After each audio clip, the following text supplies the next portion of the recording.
that's awesome. In terms of somebody maintaining happiness, do something new. Absolutely, yeah. And I think that's really, you hit the nail on the head. Is as we're young, everything's new. Everything's exciting. Yeah. And as we get older, nothing's new. So then in order to find something exciting, we either have to find some new things, and then also there's that sort of other thing that as we get older, we get more responsible, we're less risk averse and stuff like that. So we tend not to want to do new things. We get comfortable in our day-to-day and with the things that we've set up to protect us from the world as it is and so on, just have to secure finances and have a place and stuff. So yeah, it's very rare for people to want to do something new, and yet that is the spice of life.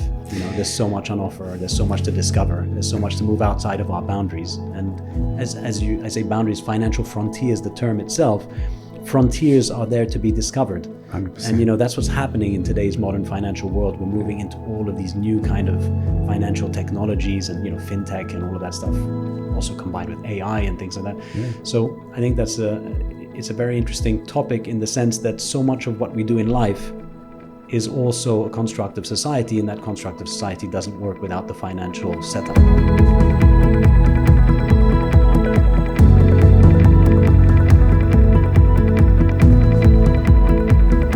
Welcome to the Financial Frontiers podcast. Remember to subscribe to our YouTube channel, hit that bell icon to get notified when we upload new content. Follow us on Spotify and give us a 5-star rating. It will help the channel, which I hope you love so much.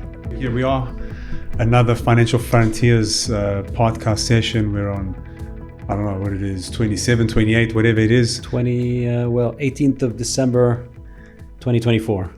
Yeah, so I'm saying the episode number. Ooh, yeah, which is better than me. I think we're at around 28 or whatever it is. Does not matter.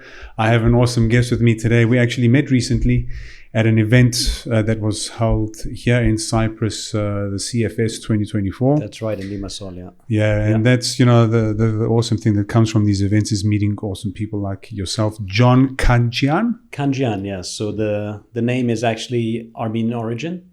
And often people ask me, where you're from and so on and so forth. I tell them I'm sort of a product of war, if you'd like, because my grandfather fled from Turkey in the early 1900s and moved to Lebanon as a refugee. Did quite well for himself, had a family there. My father was born in Lebanon, so my father was Lebanese born of Armenian origin, hence the name Khandjian. And as the years progressed, my dad met a lovely Finnish woman who was on holiday in Lebanon in the 60s, because Lebanon at the time was very popular. It's a bit like Cyprus and Greece, a very, very popular holiday destination.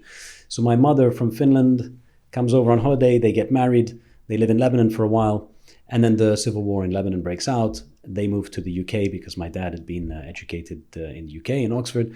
So we end up as a family, myself being born in England, and so I was raised in England with an Armenian Lebanese father and a Finnish mother. And because of that Lebanese connection, I was French educated in England. And of course, because of the Lebanese side, the rest of the family on my father's side went to France. So we lived between England, France, and Finland predominantly as I was growing up. And if people ask me, where are you from and what do you feel? That's an interesting story, and I'll get into it if it segues that way. Yeah. But effectively, I don't really have an affinity for anything. I sort of associate with different cultures: Scandinavian culture, Mediterranean culture, European culture.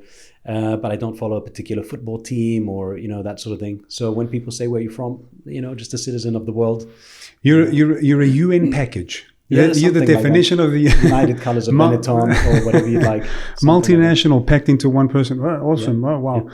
And so, interesting that you brought that. And I thought about myself, where you described yourself. Your initial words were a product of war, where I am too. Yeah. Right. So the war here in Cyprus. And I never actually, thought about it in that perspective ever. But I am because there was the war here. My parents fled. Yeah. They went to South Africa, I guess, for a better life or whatever it is. Met over there, created me. Yeah, it's funny when people don't think about it, but these are significant events that kind of forged the timeline that I was set in. Yeah. And so if it wasn't for this kind of events, I wouldn't have. You wouldn't have existed. Yeah, exactly. Yeah, and it would be someone else or some other people. Absolutely, yeah. So it was nice to have that sort of grow up with all those cultures. Yeah. And then, further down the line with work, I ended up moving to Hong Kong for a while, spent quite a few years there. A brilliant experience to get to know the Asian culture and sort of get there and go, oh, well, actually, there's not that much difference between us. We all need to be clothed and housed, the roof over our head. And so you think, oh, the differences I thought we had are actually not that big. And then after about a year, you get to know it more and more, and you go, actually, there's so much more difference than I could ever have imagined when you start to really dig deeper into the culture. So if you look at it from a macro or a micro, so really everyone on the planet does want the same thing. But then when you drill down into what people have been in some sense kind of maybe indoctrinated or what their belief systems are, you see that they're very drastically different. And I think that will tie in very much into our discussion on the financial frontiers. Yes, and I'm so much looking forward to this, and thank you again for your time and accepting the invite.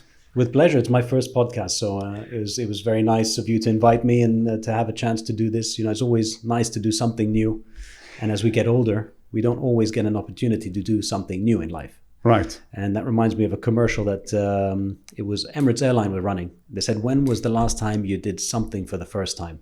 Right, that's interesting. And if you think about it, as you get older, your day repeats. So you do your first motorbike ride, your first travel somewhere. But then eventually, everything you do is the same. And once you've done a certain amount of things, it's never the first time you've done something. So when you offered me the opportunity to do a podcast, I always lived by that mantra for the last, since I heard that ad, something new, embrace it. Maybe there's something there also with, when you look at youth, young children who are experiencing something new all the time, they're always so energetic. That's exactly just in a much happier place. Yeah. And people who get older tend to, generalizing here, but tend to get more, serious, more sad. I don't know what right word to use here, but definitely not the joyous, sparkle that you see in kids who are experiencing something new. And I think that's awesome, in terms of somebody maintaining happiness, do something new. Absolutely, yeah. And I think that's really, you hit the nail on the head. Is as we're young, everything's new. Everything's exciting. Yeah. And as we get older, nothing's new.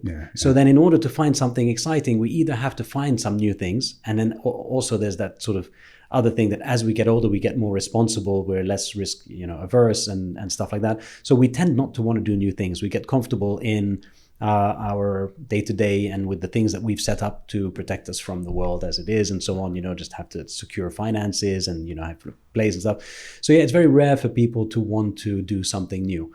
And yet that is the spice of life. There's so much on offer. There's so much to discover. There's so much to move outside of our boundaries. And as I say boundaries, financial frontiers, the term itself, frontiers are there to be discovered. 100%. And, that's what's happening in today's modern financial world. We're moving into all of these new kind of financial technologies and, fintech and all of that stuff, also combined with AI and things like that.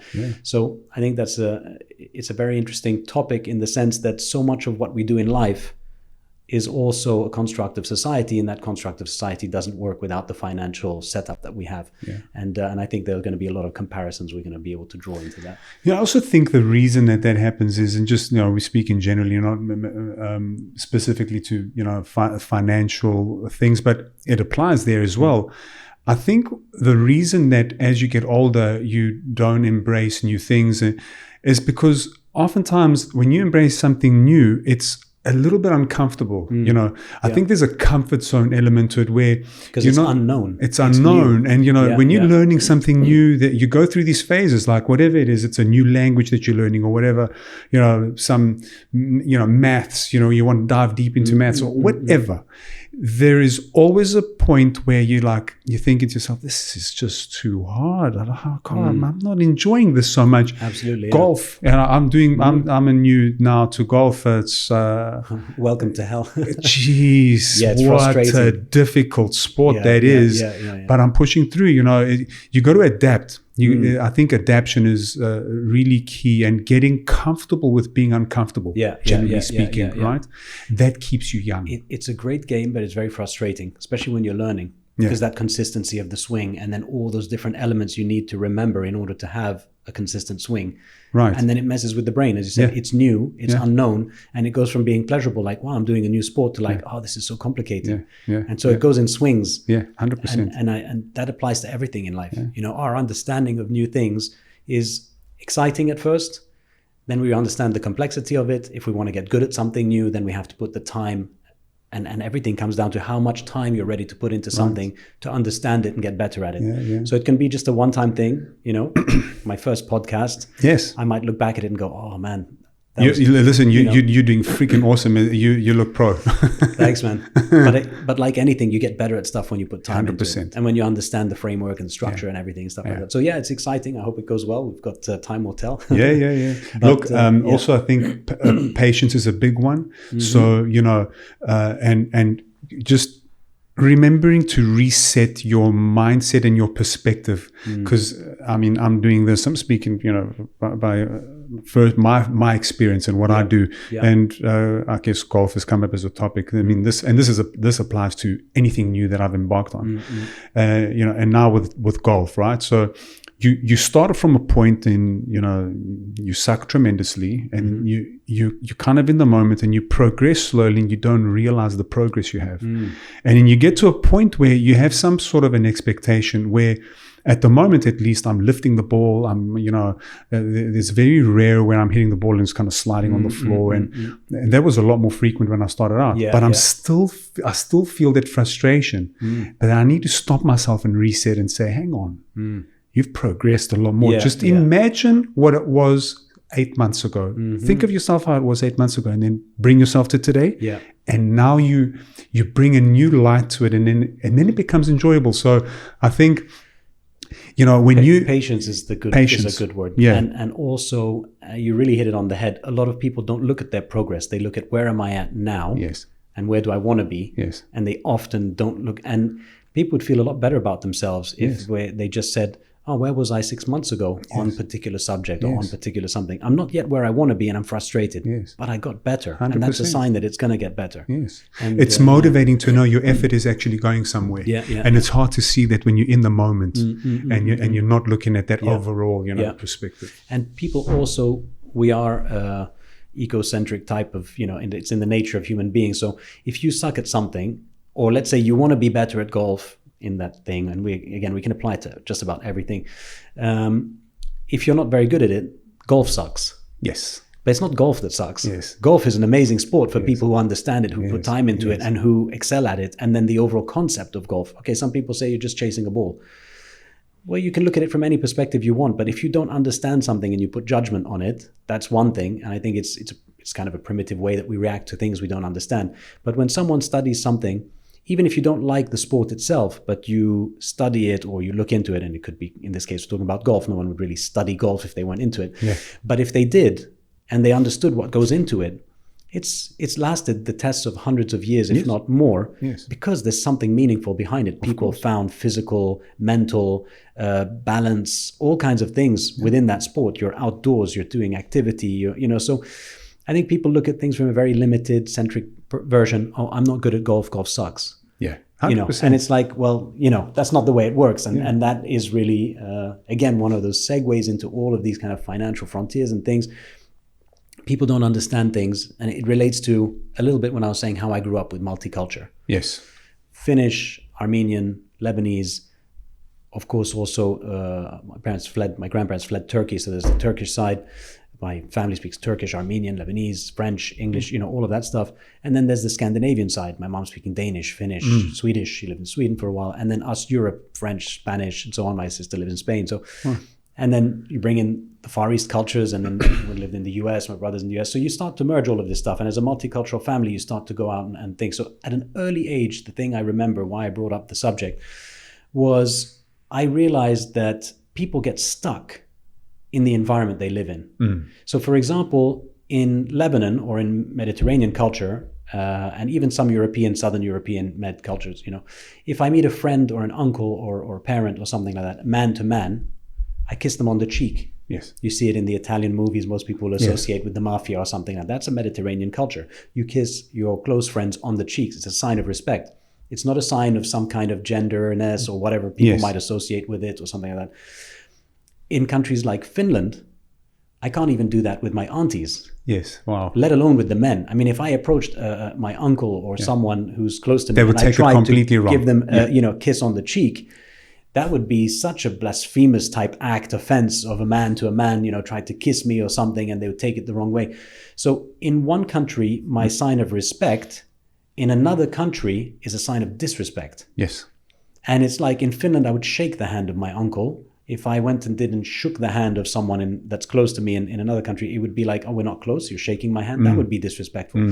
So I started at a young age to understand, because I remember I was shocked as a child. I went to sort of kiss my auntie and she just went back in shock. And I realized I'd done something offensive or something. And I couldn't quite understand it as a kid, because that was the normal way to greet family members and so on. And then slowly, on a whole bunch of subjects, I realized people, their culture, their religion, their geographical position. Today, now, people are more influenced, not so much by geography or things, but more by internet influence. You know, it's whatever your sphere of influence is. Yes. It's becoming more digital sphere of influence for younger people. So it's not so much a religion or something. But once they get into that influence and go down that tunnel, because it is a tunnel, there's a whole world around you, but you choose to go down in a tunnel. Right. And that's what I saw every time I travel to a different culture, a different thing. There's the big level, you know, the picture where everyone needs the same thing: comfort, support, love, roof over your head, food, procreation, stuff like that. But then when you go into it, people are so limited in what they want to actually look at or understand or value. Yes. And it's new, they fear it, it's new, it's difficult, they don't want to learn it, they don't want to think. So what do they say? It's not good. Right. Golf isn't fun. Right. Crypto isn't fun. Right. Investing isn't fun. Right. Or, you know, so there's all of these things, which that's where I think, as you said, you know, financial frontiers, breaking down those frontiers is maybe for me the message that I would give on this podcast to anyone watching is whatever subject we talk about, I think it's people opening up their minds to something different. And don't say it's not good or it isn't right if you haven't studied it or you haven't looked into it, because your community or your sphere of influence says that's not good.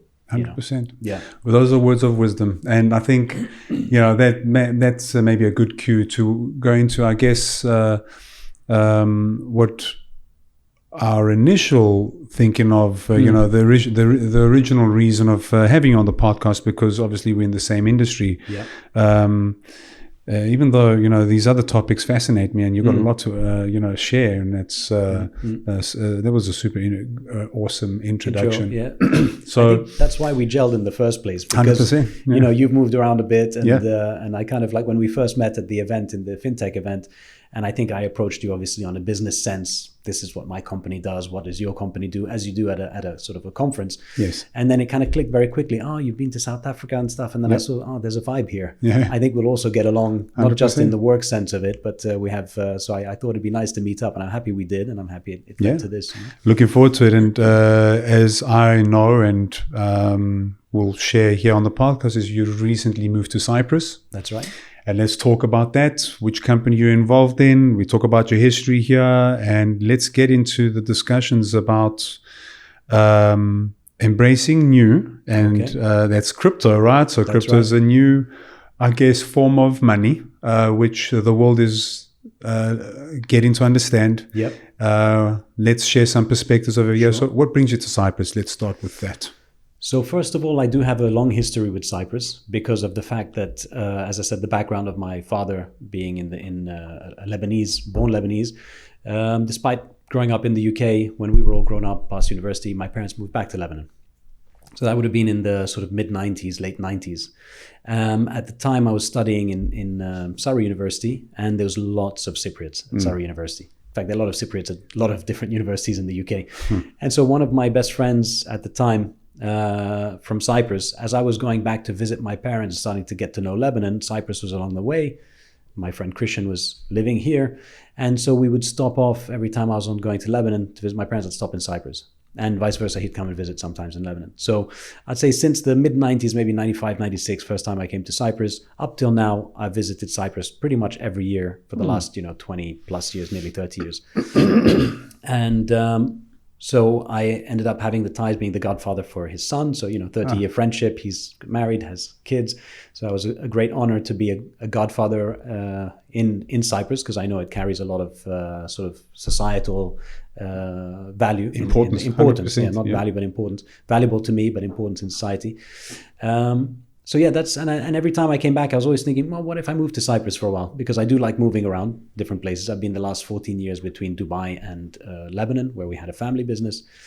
And so it happened that in the last few months, 3 months ago, I went on holiday from Lebanon to visit my sister in Spain.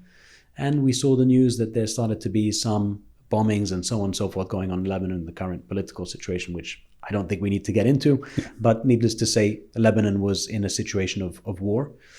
So I thought it was going to blow over by the time I finished my holiday, and it didn't blow over. And I was coming through Cyprus to go back to Lebanon. And my friend was telling me, look, why don't you stay? Don't go back right now under these conditions. And I was also starting this new position with the companies that we're going to talk about in a minute, Vault and VBank. And so I kind of thought to myself, from the perspective of Lebanon right now, where I live is safe, but I'm starting a new position. What if the internet cuts? What if the airport is, closed or something? Would I be able to fulfill the requirements I have in a new job? And again, the word new comes up. When it's new, you want to be able to give it everything you've got, because you're going to learn along the way. And if you're learning along the way while you've got distractions of a bomb going off or an internet cutout or something, you're not going to really be able to give your attention to this new thing that you're taking on board. In this case, the job that I was starting with. And so I thought, I'm in Cyprus. There's stability, there's friends, there's a beautiful community, there's culture, there's all those things that makes it, a nice place to live in. And because I don't have really much dependence, it's just with my wife I was traveling, I said, do you want to move to Cyprus? She, in a heartbeat, just said, yeah, let's do it. So next thing you know, we stayed at my friend. He owns a hotel. So we were lucky enough that my friend had a hotel where he could put us up while we were figuring out what to do. I got my apartment recently, moved in 2 weeks ago here in Nicosia. So I'm slowly becoming a Cypriot or a Nicosian or whatever you'd like, trying to get my temporary visa sorted out, which will hopefully happen quite soon. And I've just immersed myself in this new company. And it's been challenging. Welcome to the beautiful island of Cyprus. I myself have been here, 100%. I myself have been here for 4 years. My parents are Cypriot, but it is a beautiful place to live. There's a little bit of everything over here. Yeah. It's that mix between, Lebanon and the Middle East. So Lebanon in itself is quite different than most of the Middle East, because it does have a mix of religions, more so than a lot of the Arab countries, let's say. So it's got a very open-minded kind of approach, but it's a country that's constantly living under this fear of geopolitical tension. So the Lebanese people are constantly living day by day. And they've done studies on it, psychological studies and all kinds of things. The Lebanese are the most outwardly social people you've ever met in your life. I mean, I've traveled lots of countries around the world, but in Lebanon, the bars, the clubs, the nightclubs, the things that stay open until 6 a.m., they're always full, always. Even though that the average income is not very strong compared to a European country, but people live to go out, to see, to talk. So it's got that Cypriot kind of vibe to it, where people know each other. And why do you think that is? Is because at all ages, huh? When you go to a club in Lebanon, you'll see from young people up to 40, 50-year-olds and even 60-year-olds sitting there at the bar with a cigar, looking at the young people party. So all ages, they go out a lot. And I'm just going to take a random guess here, but why would you think that is from your point of view? I would say it's because of the uncertainty of war. I might as well enjoy my life, because I don't know what tomorrow brings. It's pretty much it. It's like you've got a corrupt government. So number one, you're not able to depend on anything like social security or any kind of security that a government would provide, which you're used to here, and then more so in, let's say, European countries. So the fact that you're on your own, number one, you have to depend on your family, your friends, your extended family. So that creates a very social network. You're dependent on others. So already, if people are very reclusive or so in Europe, when they're given everything, a lot of the time they'll stay at home, they'll work from home, they'll sit in front of a computer, they don't have much social interaction, they don't need to. Everything's right there on the screen, the government gives them everything they need, and the companies around them have built up this delivery mechanism and so on and so forth. So you can live in a box and not have much social interaction, except maybe what you're having online. In a country like Lebanon, your social interaction is very important, because you depend on those people. So there are everyone has a house in Beirut, and then everyone has their village house. And the village house is, everyone gets together all the time. They meet, they eat, they share, they help, they do all of that stuff. So the social structure, creates that dynamic where people are always out seeing each other. So it's part of the fabric. That's interesting. Because you don't have that, the more you have daddy, mommy control, which is the government telling you, we'll help you do this, the less you become, the Lebanese are very resourceful. They've had to help themselves. Right. That's why when the Beirut blast happened and destroyed, let's say a square mile of the country or of the downtown city, displacing 200,000 people, the country didn't collapse. I mean, imagine a bomb that size going off in a European city. The chaos, you'd have the European Union would probably enter into some kind of massive recession over many years while they try to figure out how to pay back from the devastation. the Lebanese were counting on themselves long before that happened. So immediately everyone had a village house to go to, or a friend's place to go to, or something they could go to. When it happened, we were the first people on the streets the next day with shovels and things, helping out. My office was destroyed at the time also. Oh, wow. Employees were injured and stuff like that. True. The government didn't really do anything. If you went the next day down to the site where everything had been done, there was no real social workers and things like that. It was all the young people of Lebanon, Christian, Muslim, Sunni, Shia, all of them just came together with shovels and things that you'd see someone screaming from a balcony, we need help. You guys, are you free? Yeah, go for there. You guys, are you free? Do this. We'll get this. You'd hear screams and things and stuff. And the people of Lebanon came together to help each other. Wow. That's amazing. And you're talking about that explosion that happened about 4 or 5 years ago, right? Beirut port explosion, yeah. We felt it. Yeah. Just a moment. Yeah.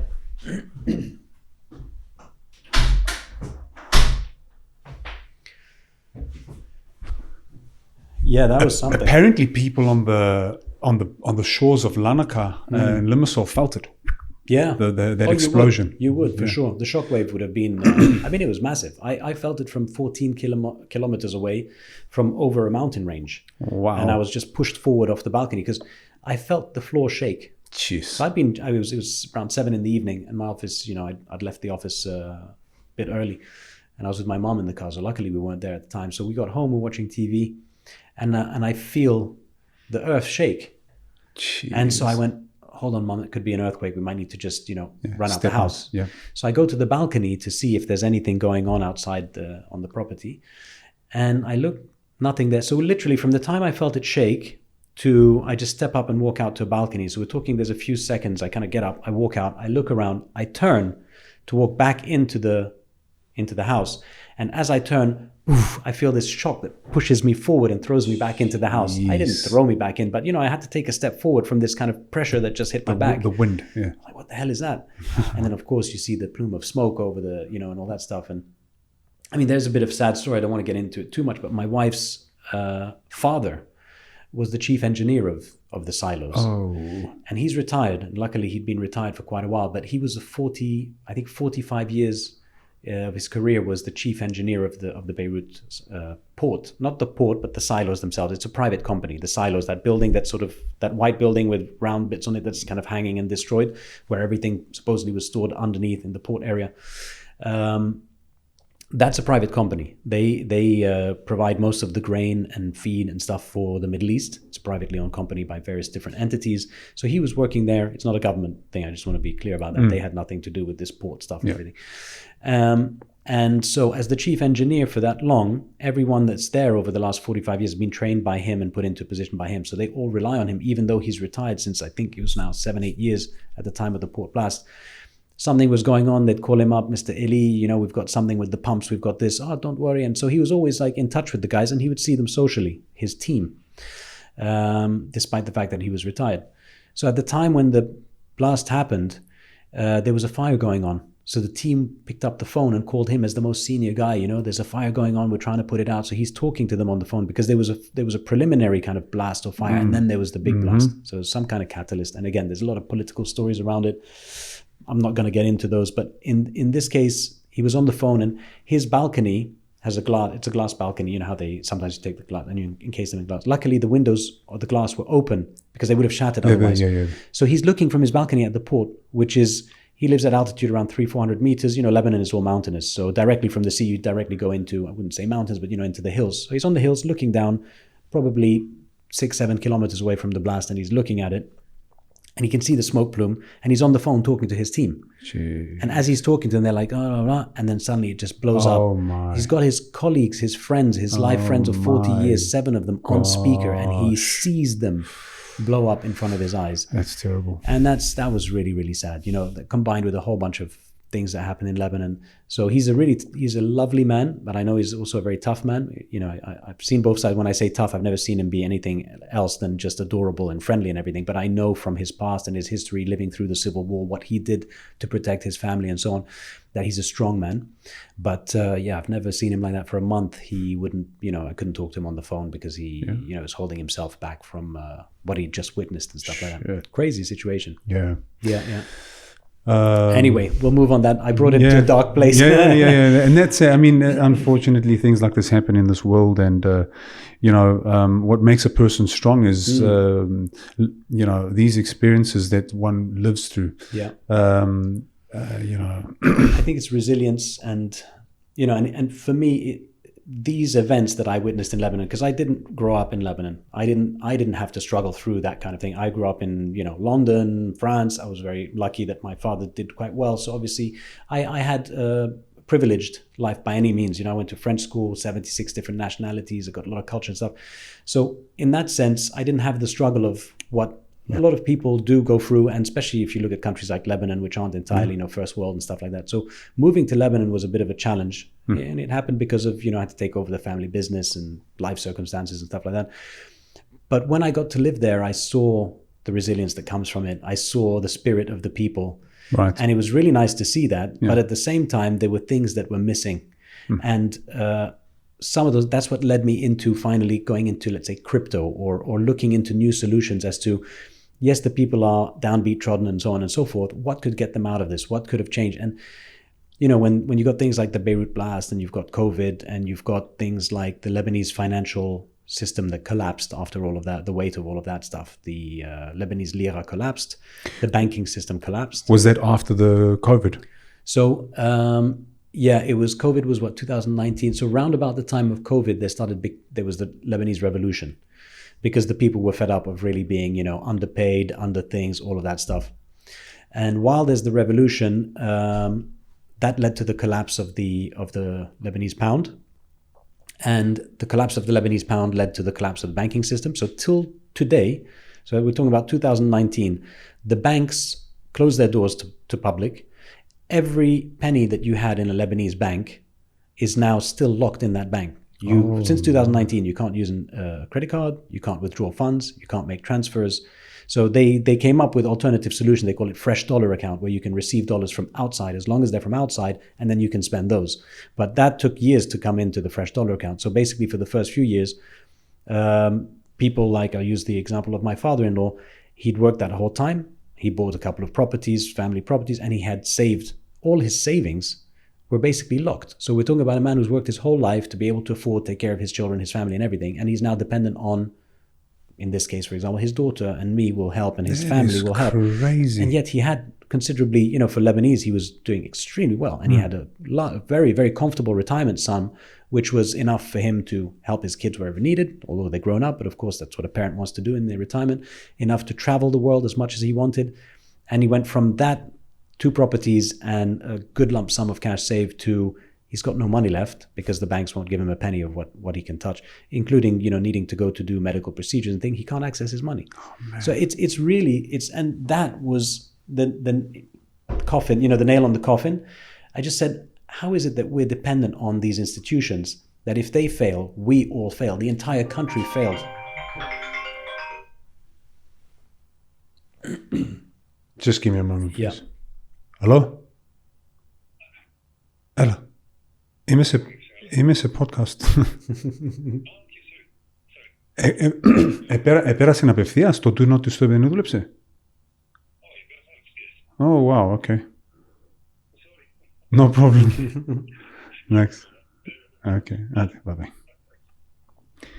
So, do not disturb on Apple failed me here. Let me just see what's happening here. And you can put the one on the side, right? Yeah, I'll just do that as well.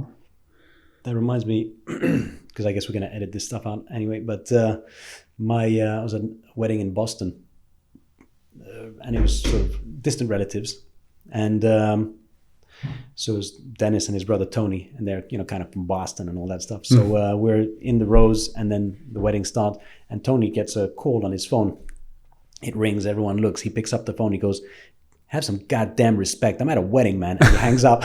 It's like, how the hell did the person calling know he was at a wedding? And he gives the guy, that typical kind of, have some respect, man. I'm at a wedding here. Huh? Okay, don't call me no more. And he just hangs up. And I was like, hilarious. That's funny. Yeah. So what were we saying? I won't even edit that out. I'll leave it in. All right. I'll see. Whatever. So, so I was kind of basically saying, look, when the institutions fail, the institutions we count on, it's devastating. Yes. And what a lot of people kind of don't understand in the Western world is we are moving towards similar situation, but much slower. What happened in Lebanon was an accelerated example of what's happening at a global level. If we're looking at the state of let's say, global currencies, global financial systems which are dependent on currencies, or at least what we understand to be this, value, trade of value, and so on and so forth.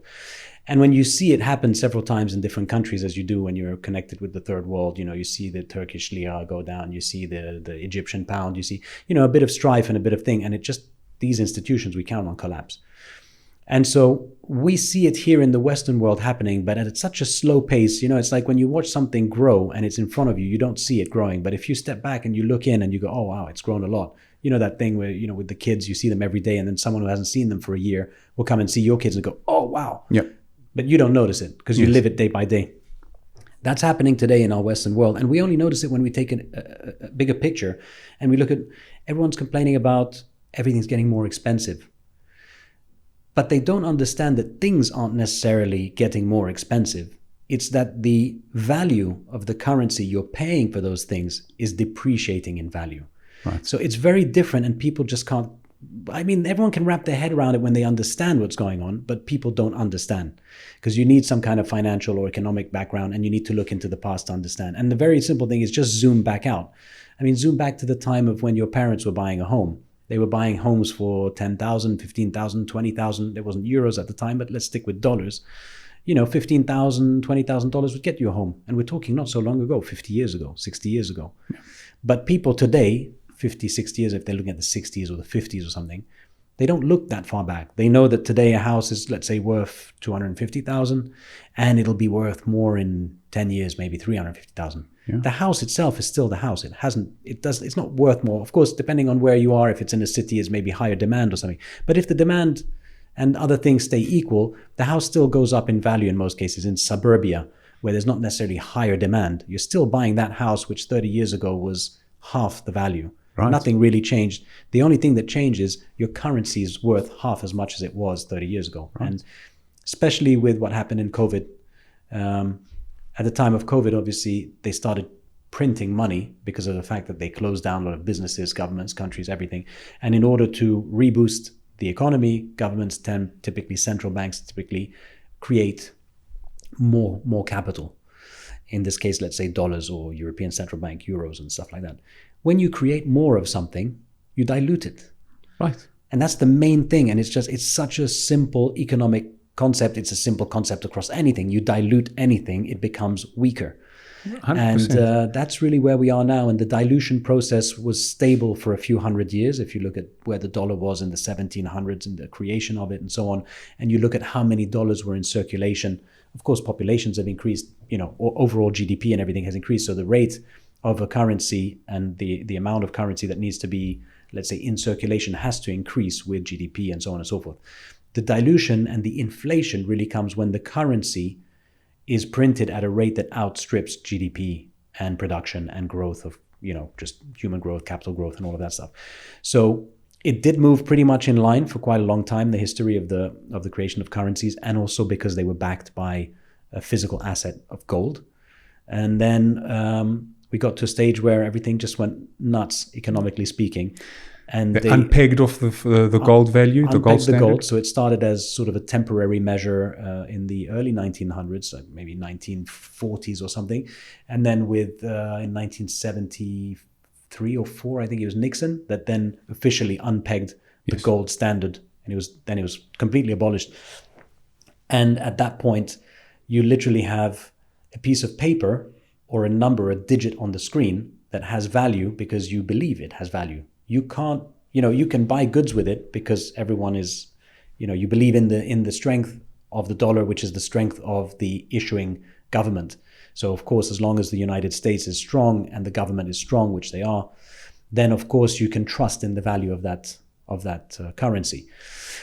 But the fact that the currency is now just being printed whenever they want to without any sort of real economic control measures. They say there are lots, quantitative easing and quantitative tightening and all of that stuff, issuing of bonds and treasuries and all that. There's a lot of complicated things that make it look like this is the right thing to do. But the governments know it's out of control. The head of Federal Reserve knows it's out of control. I mean, you can go back to several of the heads of the Federal Reserve from Greenspan and even before, and you can look back at many, many different documentaries of presidents that have all said, we are printing these currencies into nothing. Yeah. And it's, like I said, we saw the accelerated version in a country like Lebanon, where the Lebanese lira went from $1 was equivalent to 1,500 Lebanese lira, which already sounds crazy, right? Yes.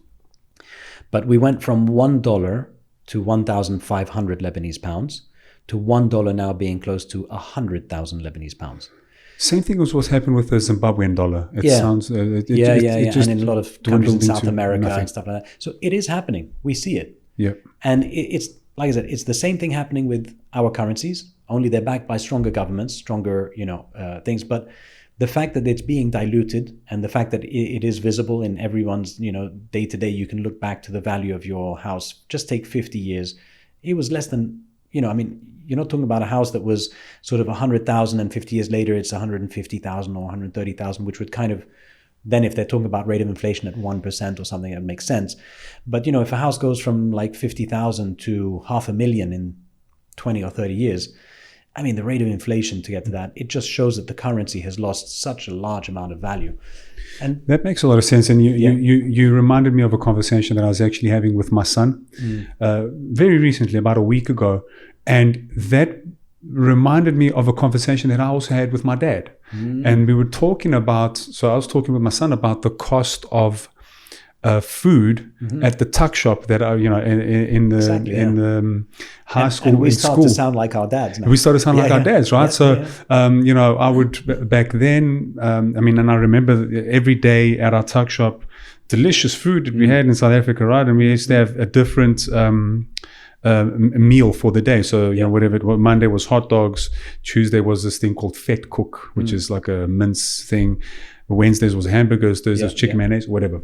And that, the cost back then was around R2.50, right? And now we also bring in another dynamic here is the exchange rate of different currencies. Yeah, of course. Right? Because back then, the rand was a lot stronger against the dollar back then. So it's even a bigger, jump. So it was R2.50 back then. And I remember the conversation that I was having with my dad, and he'd tell me, I used to buy sandwiches for 20 cents. Yeah. And I couldn't, I was like, your head around that. What? Yeah. That seems just so cheap. And now. And you're talking about a 20, 30 year difference. There was back then it was 20, 30 years. Or more increase. Exactly. And now it's happened again because I'm speaking to my son and he tells me, what does it cost to buy a sandwich or whatever? I was asking, we're having this conversation and it was whatever, €3. Yeah, but R2.50 is 15 cents. What is it? 12 cents. It's 12 euro cents for a hamburger, you know? And we're having that same conversation. Yeah. And at the end of the day, is all that you've explained, which you explained amazingly well, is the mechanism that it's a tool. Money's a tool at the end of the day. And it is only as valuable as the people that are willing to accept that method of payment, right? Yeah. And the strength of the issuer, the government or the thing. Yeah. So, if you're willing to accept dollars and I've got a service or product to give you, or I'm willing to accept dollars, as long as dollars as a store of value is acceptable between you and me, that I know I can use further on. That's what makes us strong. Mechanism of exchange. How am I going to get the things, as opposed to what's the word? Bartering. So as opposed to bartering, where it's fixed, it's very rigid. Money adds that fluidity, but it's only as strong as the people that are accepting it. And at the end of the day, the production of whatever it is that you're buying, whatever product, in our case, hamburger or house. You mentioned house. That's a good. Obviously increases as populations grow and whatever it is. But as populations grow, so does the strength of, productive people, right? People that are willing, that are able to. Production has to keep going up. Production keeps going up, but then also, you're adding to the population, into the workforce, people that are able to provide a certain skill set and expand as, Sure. And at the end of the day, the dollar, when we talk about crypto, right, and let's get into these discussions, because before this podcast, we're having a really interesting discussion about Bitcoin as a store of value and MicroStrategies. What is the guy's name? Michael Saylor. Michael Saylor's perspective. And I've seen Michael Saylor specifically on PBD, Patrick Bet-David's podcast, right? Okay. And so I want to bring a specific point that he raises. And Michael Saylor's opinion is that every Bitcoin is in the next 10 or 15 years is going to be worth $13 million. Yeah, his projection for $13 million is by 2040 or something like that. So he's talking about so in 20 years, whatever it is. About 20 years. To reach that 13 million valuation, he's talking about a bit less than 20 years. 13 million. Yeah. And which is still, if we're arguing over a difference of 2-3 years, it doesn't make a difference. Yes. It's not like he's saying it's going to be 13 million in 100 years. It's coming up within our lifetime. Yeah. And based off our conversation, if I had to sit and think about, that number, right?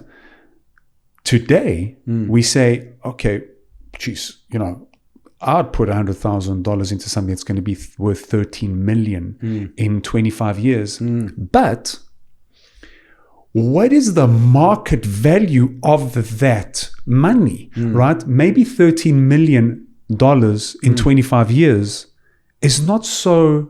doesn't sound so interesting, Maybe $30 million in 25 years is going to buy me whatever 100,000 buys me today. So that number today sounds a lot more powerful than what it actually is. But you raise a good point. But here's the important thing to compare it with.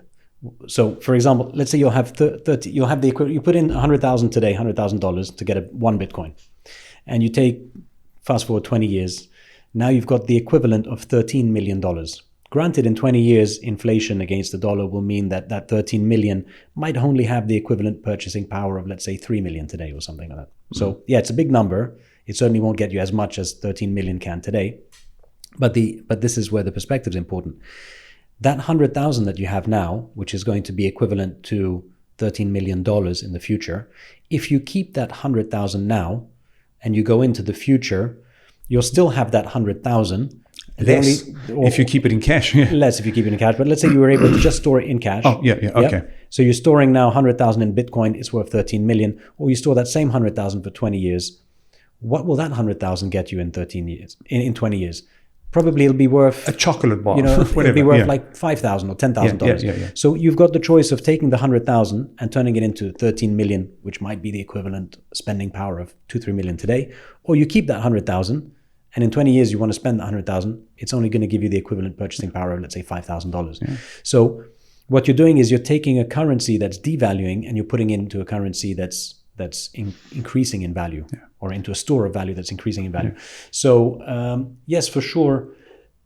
Look, I think that in the future, things are going to be... Today, everything's denominated against the dollar. It is the strongest currency because it has the strongest backing. It is the world reserve currency. So euros are compared to it, sterling's compared to it. Oil, and then energy. All these countries that have, and there are other people competing for different kind of strength and on their currencies. But really, today, it's still the world reserve currency. And I think most of the global transactions, if you add them all up, it's still the by far the largest currency use on anything, commodities, gold, everything, commodities and sort of financial products and energy, all of that. But I think in the future, or a lot of people are predicting who are in the crypto sphere, that things will start to become measured against Bitcoin as the value, as they are today to a degree measured against gold.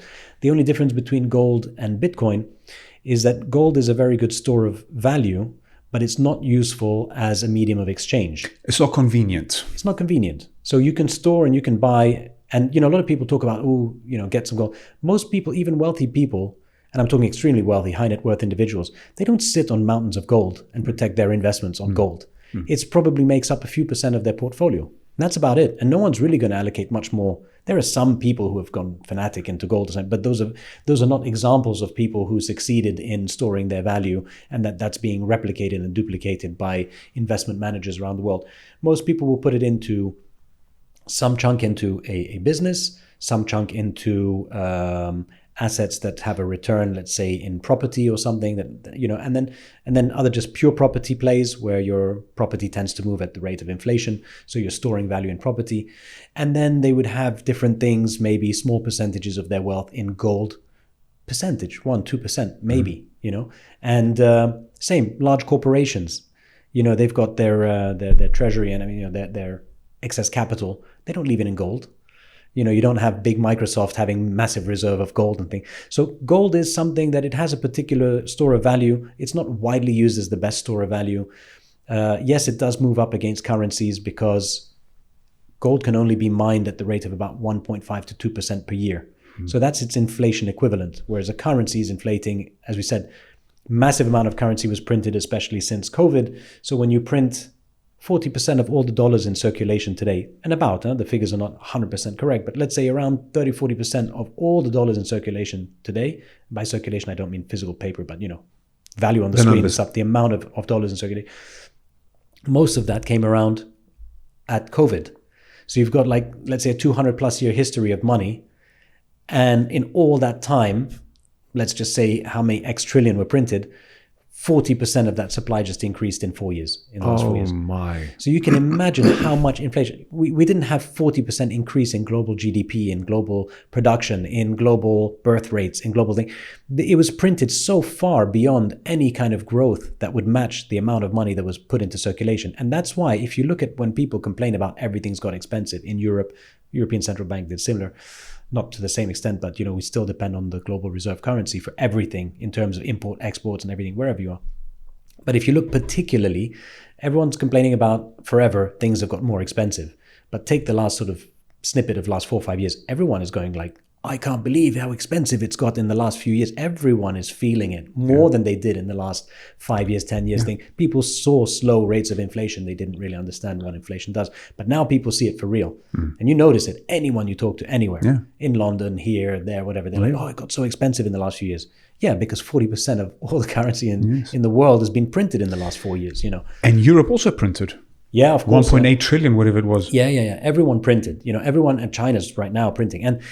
And the funny thing is, when we talk about crypto and the value of Bitcoin and all of these things, there's a direct correlation. It's called the M2 money supply, when more money comes into circulation. And they've turned that printer back on right now. US, China, and I'm not sure about Europe, but effectively once they started decreasing interest rates, because if you remember, everyone was waiting for when is the Federal Reserve going to decrease interest rates, which is relating to controlling inflation. So if we keep the interest rates high, people don't borrow so much. And then you control inflation through that aspect. So when you start to lower interest rates, then people would have a better tendency of using their money more frequently.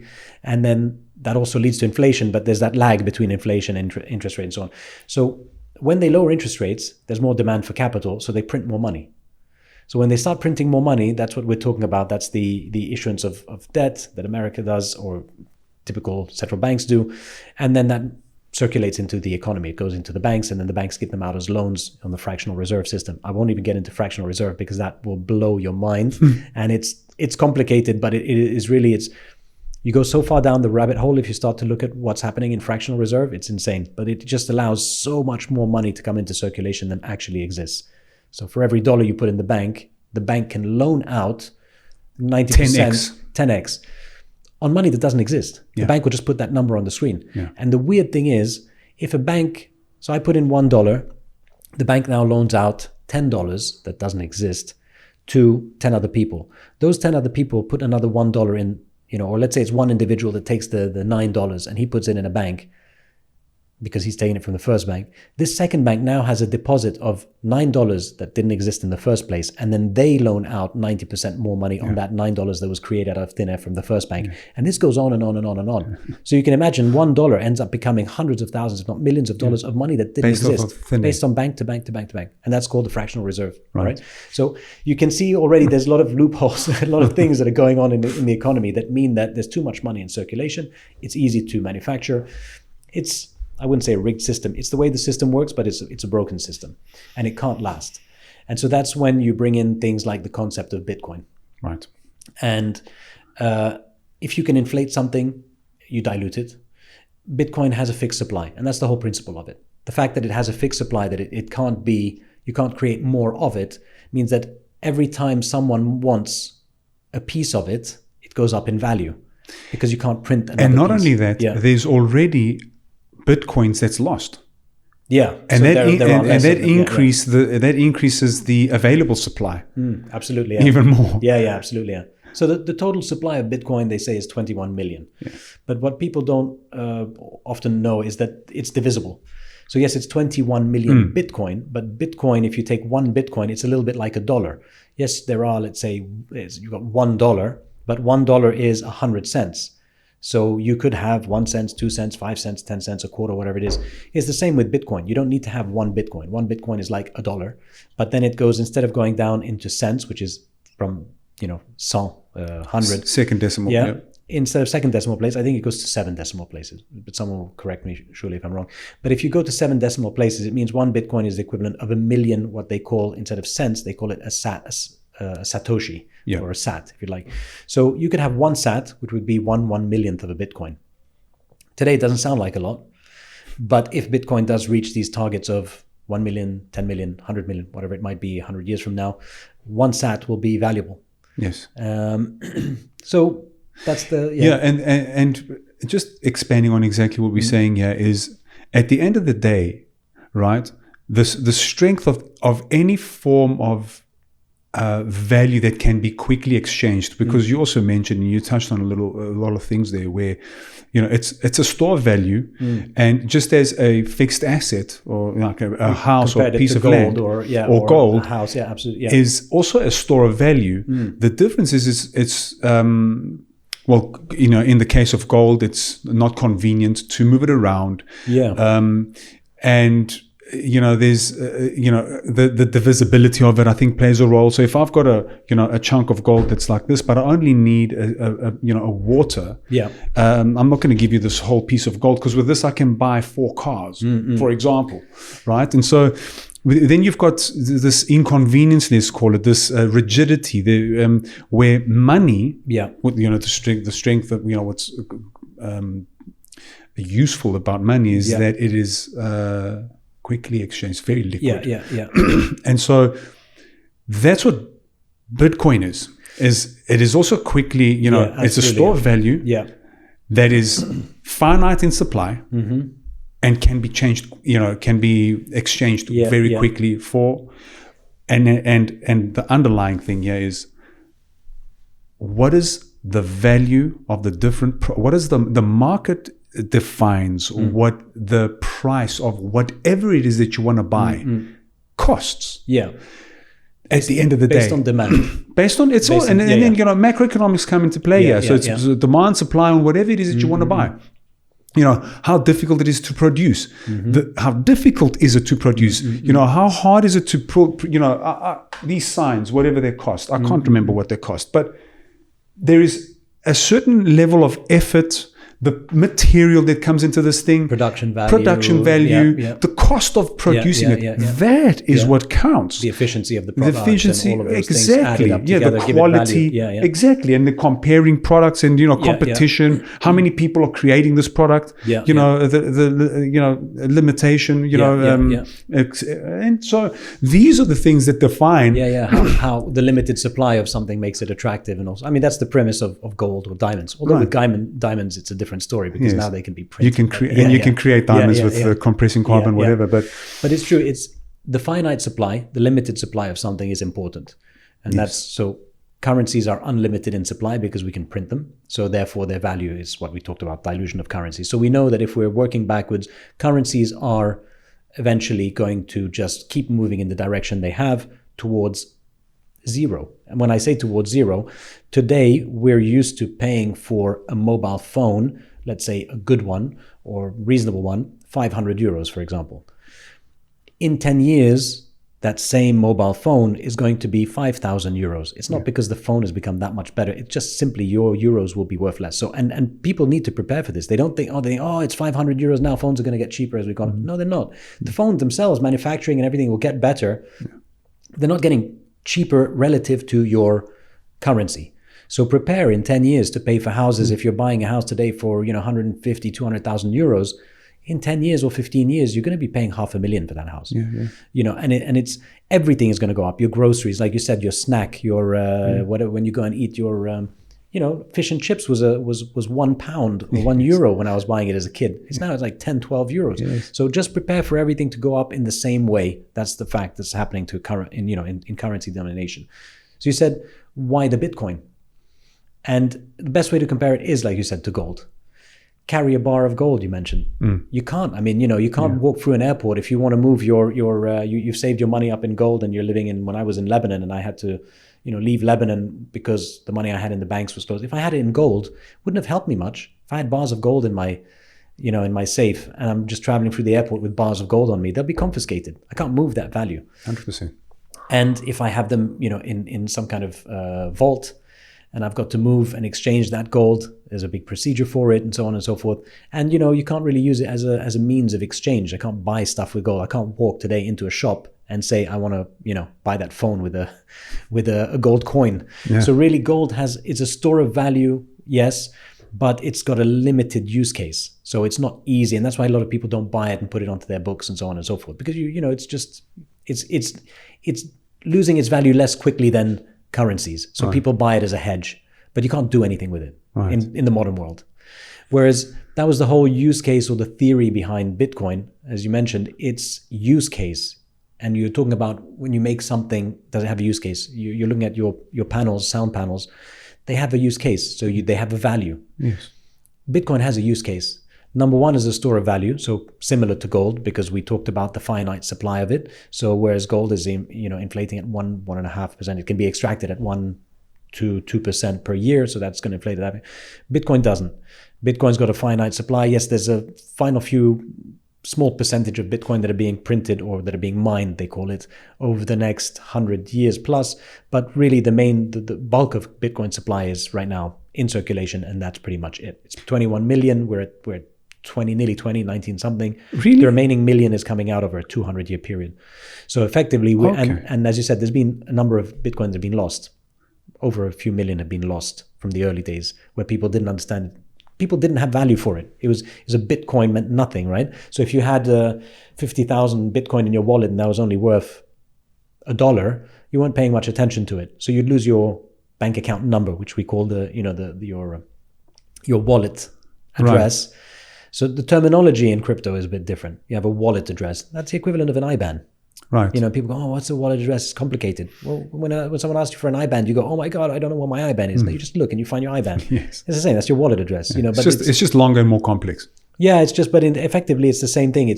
You won't really be able to memorize your IBAN. Yes. You still need to copy paste it and make sure that the digits are correct. Yep. Here you've just got a few more digits, yep, and it's letters and numbers in sequence like an IBAN. You copy and paste them. It's the same thing. Yes. It looks more complicated because it's a little bit longer, but it's because it's safer. Right. The encryption is a lot safer. So Bitcoin as a store of value is good compared to gold. Why? Because of the adoption. There's something called the adoption curve and then network effects. When enough people adopt something, it starts to have value. Why do we give value to $1 or €1? Because we believe in the strength of the institution that backs it. Bitcoin is the first thing that's not backed by an institution. It's not owned by a company or a corporation or a country. It hasn't been issued by any single entity. It doesn't have a CEO. It doesn't have, it cannot be controlled. Its issuance is fixed, and people who adopt it, this network effect, is what's giving it its belief system. We believe in this dollar, not because it's backed by gold or something, but because it's issued by today people start to believe in Bitcoin because of its adoption rate. And so you've got hundreds of millions of people that now do store it. And we've gone from this thing, the Bitcoin game theory, which I was telling you about. When people say, oh, Bitcoin's going to go to zero, it's going to be worthless or whatever it is. It's more likely the currency is going to zero before Bitcoin. That's a fact at this point in time. And if people don't believe that, they need to do some research. But effectively, Bitcoin was created with this thing called this game theory behind it. The game theory, we see it play out in governments, in warfare especially. So the game theory was some theory came out in the 1980s where if I have a nuclear bomb, in order to, if America does, Russia will have to have 2 in order to protect themselves against it. If Russia has 2, well, America is going to need 3. And so the game theory is this inevitable play out of increasing of something in order to stay dominant or have control. And so we know it in warfare. I need more weapons to protect myself. The more you get, the more I get. And it will increase and exponentially increase at a certain point in time.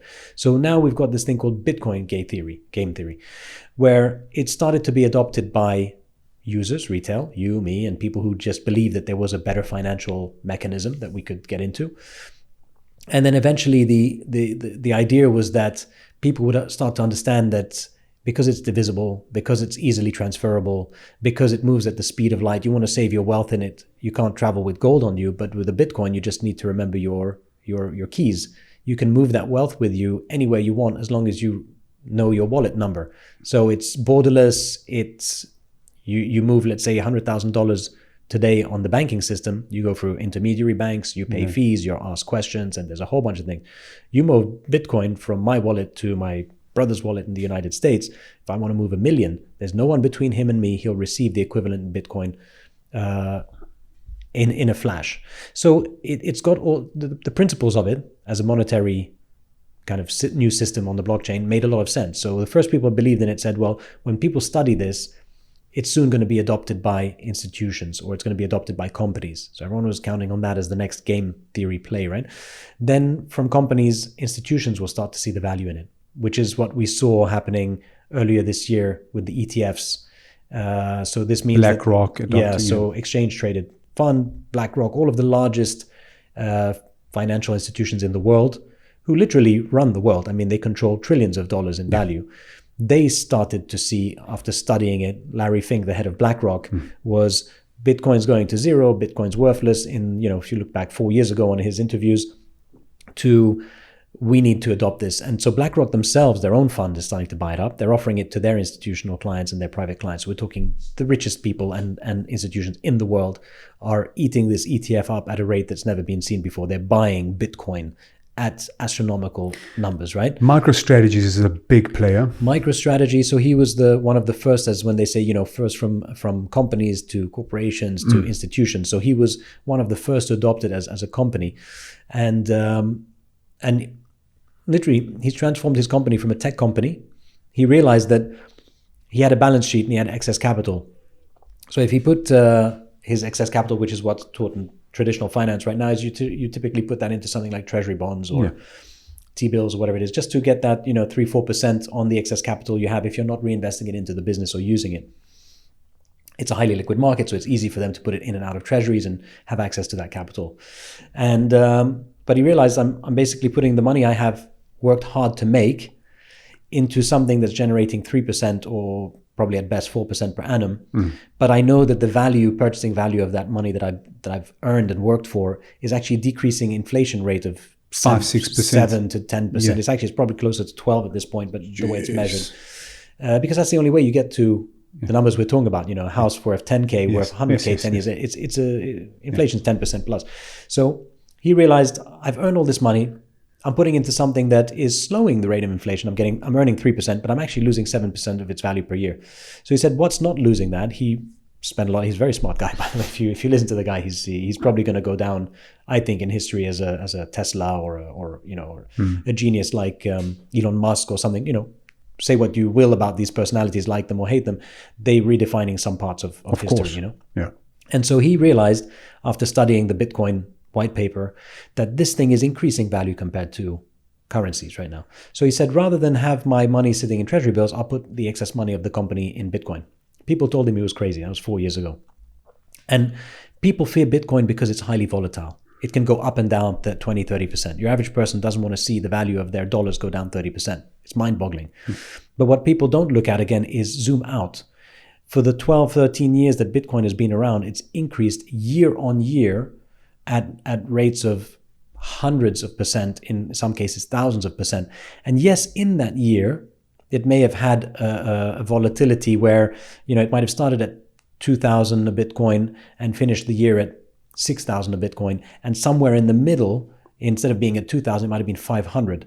And people, all they talk about is, I could have bought it at 2,000, it'd be at 500, and I would have lost 3/4 of my money. Yeah. If you had held it, it would be worth 6. Yeah. So all people need to do is understand that Bitcoin is going up over time, but because it's a very new technology, it's got volatility and it's got uncertainty, and that will keep playing out as volatility. The volatility is decreasing. The rate of return is also decreasing. It's not increasing at the same rate as it was when it was a smaller market capitalization product, but it's every year on year, it's increased faster than any single other asset you have today in existence. So if you compare 12 years ago what one Bitcoin was worth compared to gold, and now Bitcoin has increased at, gold has lost 99% of its value against Bitcoin in this 12 years.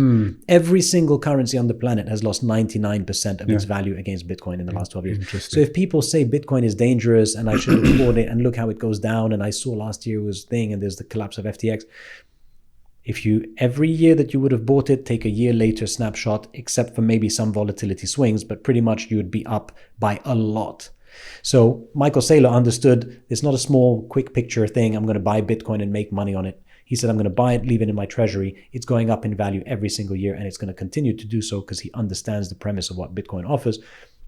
And so when he bought the first Bitcoin, and other companies and accountants and everyone told him, you're mad, you're going to drive your shareholders into the ground, you're going to lose this very highly successful multi-billion-dollar business because you're putting your excess capital into this highly volatile thing that's going to zero. He said, well, I've studied it, you haven't, I'm going to do it. He took the risk, he did it. His company started going up in value. His spare capital started going up against the dollar tremendously, and his Bitcoin value started to go up. So he realized, well, this thing is doing what it's supposed to do. Why am I just putting my excess cash in it? So then he started to take loans. So he calls it the infinite money glitch, or it's called the MicroStrategy money glitch, right?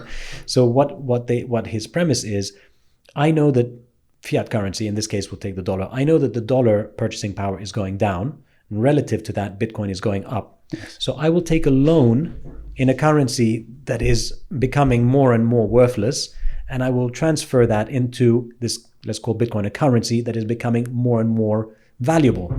So he started loaning against his balance sheet in dollars to buy more Bitcoin.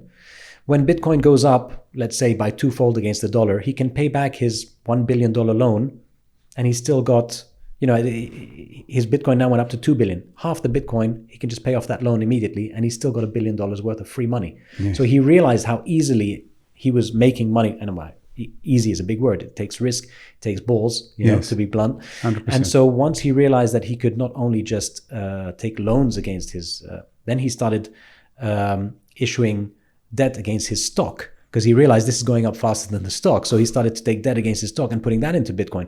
So every single means he could find to get more capital in dollars, he did it. And he just started piling from a few hundred million to billions and billions of dollars into Bitcoin. And he's gone from a technology company to a to a financial institution. So I think his company is actually going to be rebranded. He's going to be, or they were listing on NASDAQ as a tech company now. So they're going to get a big inflow into their portfolio in terms of investment.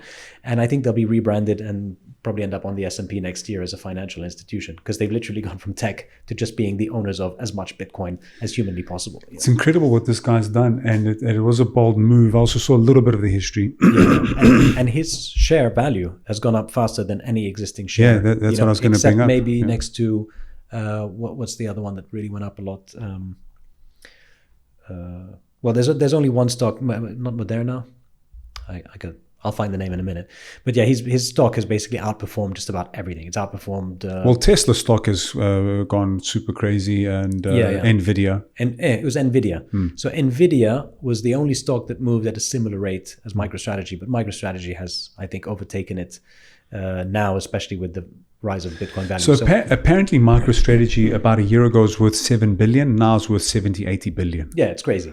Boom. Yeah, absolutely. It's insane, yeah. And he, when he changed his strategy, where he said, I didn't know that he was a technology company. When I was looking at him speaking, I can't remember where, maybe it was in an event or something, on YouTube. So he was saying that I understood that it was that they're a fund management, and so they'd given all their investors this change of strategy, where he said everything we have is going to get sold, and we're going 100% on Bitcoin.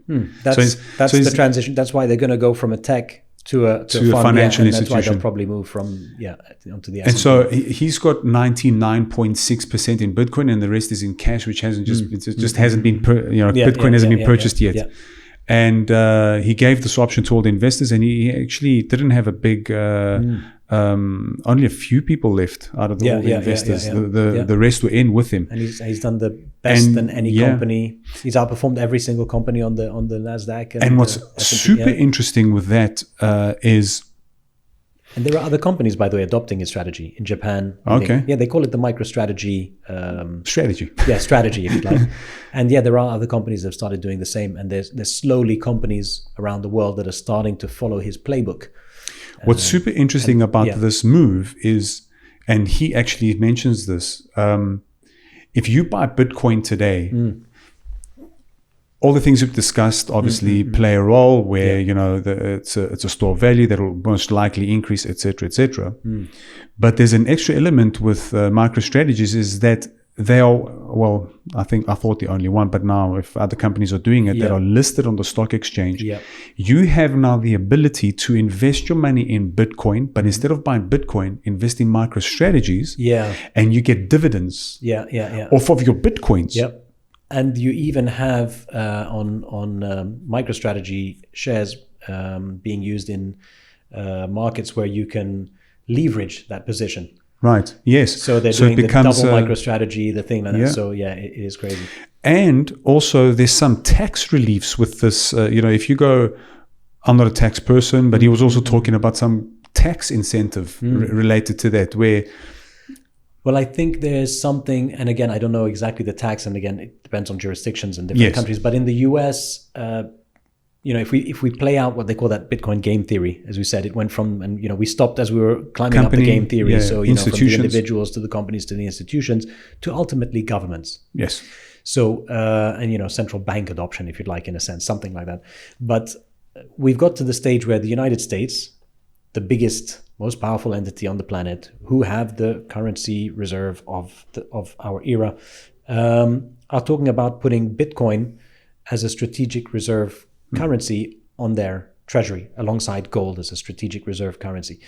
That is literally this game theory playing out, because if America says we're going to adopt Bitcoin as a reserve currency, you've now got multiple other countries around the world saying, if America does it, we need to do it. Yes.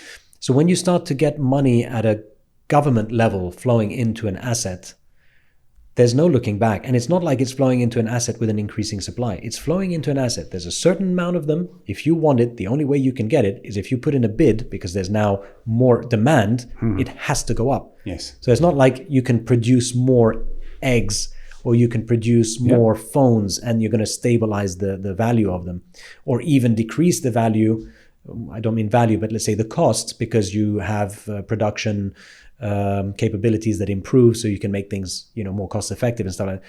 This is not that. This is literally, it's a commodity with, compared to gold, or it is a commodity. So that's how it's being classified right now, as a commodity. It's a commodity that you can't plant more wheat, more things to meet the demand. This is it. It's fixed. There's 21 million.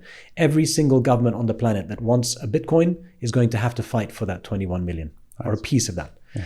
So, and the way you do that is, what are you offering me in exchange for the Bitcoin that I currently hold?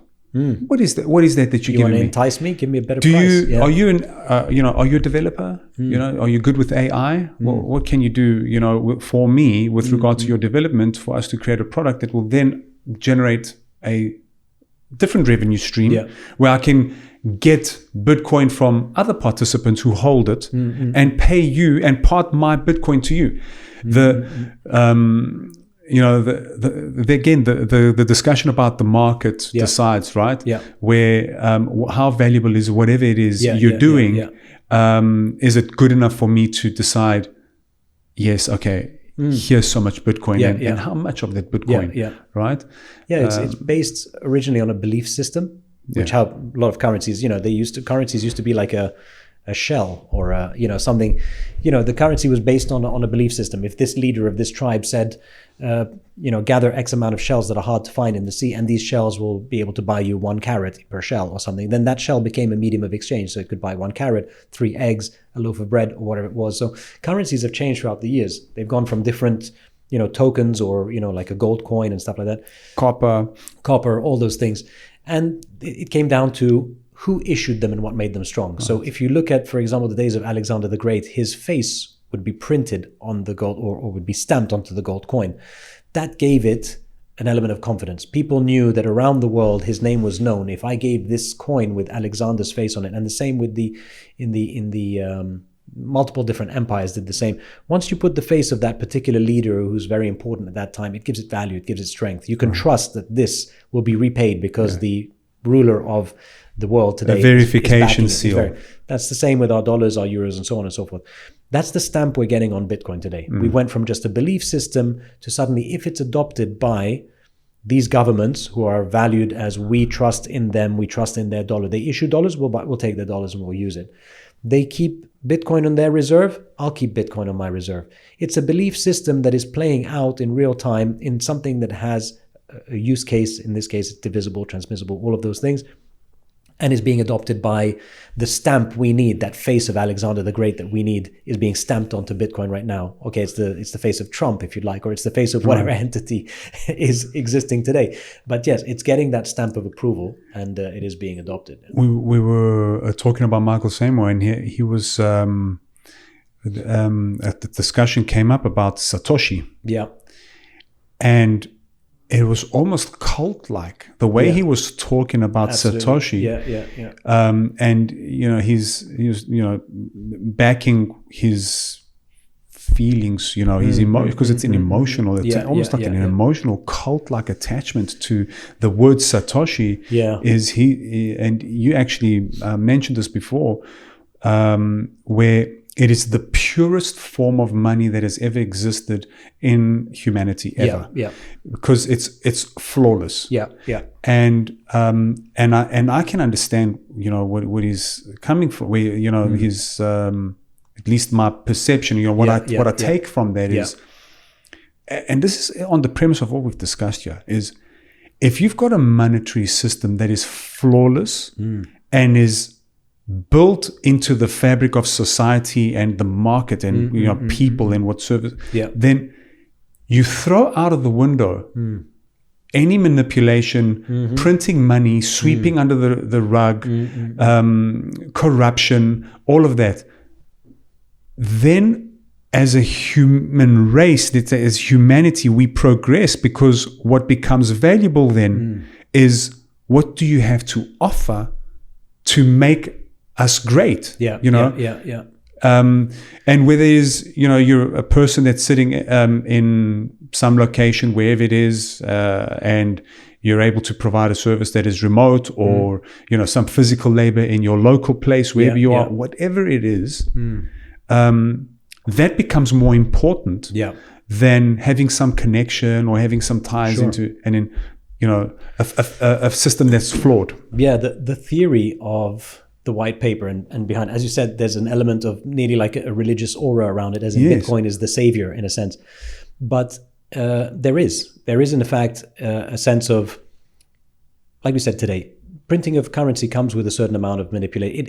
Some people would call it stealing, because if you give me $1 and you say that dollar can buy me this phone, and then tomorrow you just go and print a whole bunch of dollars, that dollar doesn't buy me this phone anymore. And I trusted you. You're my government. You gave me $1. You said it's worth a phone. And now actually I can't even afford that phone. I can't even afford what I want with this dollar anymore, right? I'll give another compare. Sorry, I interrupted you, but I'll give another comparing example that I think many people will maybe understand it even more. Because I just thought of this as you were talking. the dilution is, so let's say we have a company, right? This company is worth $1 million. Yeah. You have 10% of the company and I have 10%. And somebody else has 80%. Yeah. And then they go and they dilute it. They dilute the shares, right? Yeah. They create more shares. They create more shares out of whatever legal clause existed. And they manipulated the system to increase the shares. Yeah. And then they tell us, do you have the money to buy? And we don't have the money. Our 10% in this $1 million company has become 1% because of the out of thin air. Yeah, absolutely. Yeah. And that is stealing, right? That is. Yeah, so either they can split shares, in which case you will have more shares relative. So you'll keep that 10% value, but of more shares, which is the way it should be done. Or they, in the case of a government, cash injection, they just issue more shares out of nowhere. Yeah. Now, if they issue more shares out of nowhere, and there was 1 million shares to start with, and you had 10% of them, and they now just issue more and sell those, well, you've not got 10% of 1 million anymore. You know, if there's 2 million, you've got 5%. Yes. So that's effectively what's happening with money. If you're a shareholder of money, shareholder of euro or dollars, and there's just more and more dollars and euros being printed, you become more and more of a minority shareholder of that euro or thing. It's inevitable. And so that's why Bitcoin has this kind of connotation of like it's the savior, it's the something, because it can't be printed and it can't be manipulated. If you hold that Bitcoin, likely is it's going up in value. That's what it's been doing, and it will do that forever. But effectively, you're not holding something that is going to decrease your purchasing power. And if you decrease your purchasing power, you decrease your quality of living. I can buy less. I can eat less. I can pay less school fees. I can, the house is going up in value. It's not. Your euros are going down in value, so the house is no longer affordable to you. Right. You can't buy a house. You can't pay for your school. And it's becoming more and more difficult for people to do that every year that goes by. So when they say Bitcoin is kind of the savior, if you had put your money in Bitcoin, like a lot of the people who believed in it from early on, or even from now, I mean, I always tell people, buy Bitcoin. It's worth 100,000. It's too expensive. Well, it's too expensive compared to where it was last year, when last year it was sitting in the, let's say, the 40 or 30 level. But it's not compared to next year when it's 200. Yes. So, you're buying something, you could still double your money in a few years if you buy Bitcoin at 100,000 than in anything else you could buy today. You're not going to double your money if you buy a 100,000 euro house today. It will not be worth 200,000 euros in 2 or 3 years. Bitcoin will. There's no question of a doubt to that. So you can't, maybe you're lucky you buy a share or something, and a share goes up at, like something like MicroStrategy, it goes up at, 40, 50% a year. It still won't pace with Bitcoin, and you'd be very lucky to pick that share. That's one in hundreds of thousands of shares that are out there, right? So if you just invest like most people in a something like an S&P or a FTSE or one of those different kind of vehicles that you can get to have an average of the market index, you're still only going to get about 10% per year. Yeah. It'll take you 10 years before you double it. Yeah. So Bitcoin is the fastest growing asset right now. It will maintain that status for at least another 20, 30 years for sure. So yeah, I tell people, look, people say, but it's risky, it's volatile. At this point in time, companies bought it, banks have bought it, institutions, JP Morgan, Goldman Sachs, every one of the largest institutions, the hugely most wealthiest institutions on the planet are banking on it. And you won't bank on it because your neighbor Kostas said it's risky. Mm-hmm. Who are you going to listen to?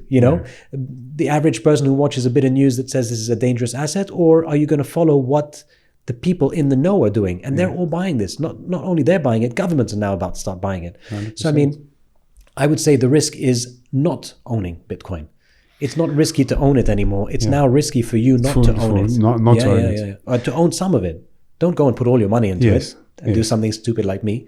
But it actually worked out, and I stand by that. I'm not afraid to say that most of what I have in capital goes into ever increasingly buying more and more crypto, Bitcoin, and a basket of different currencies.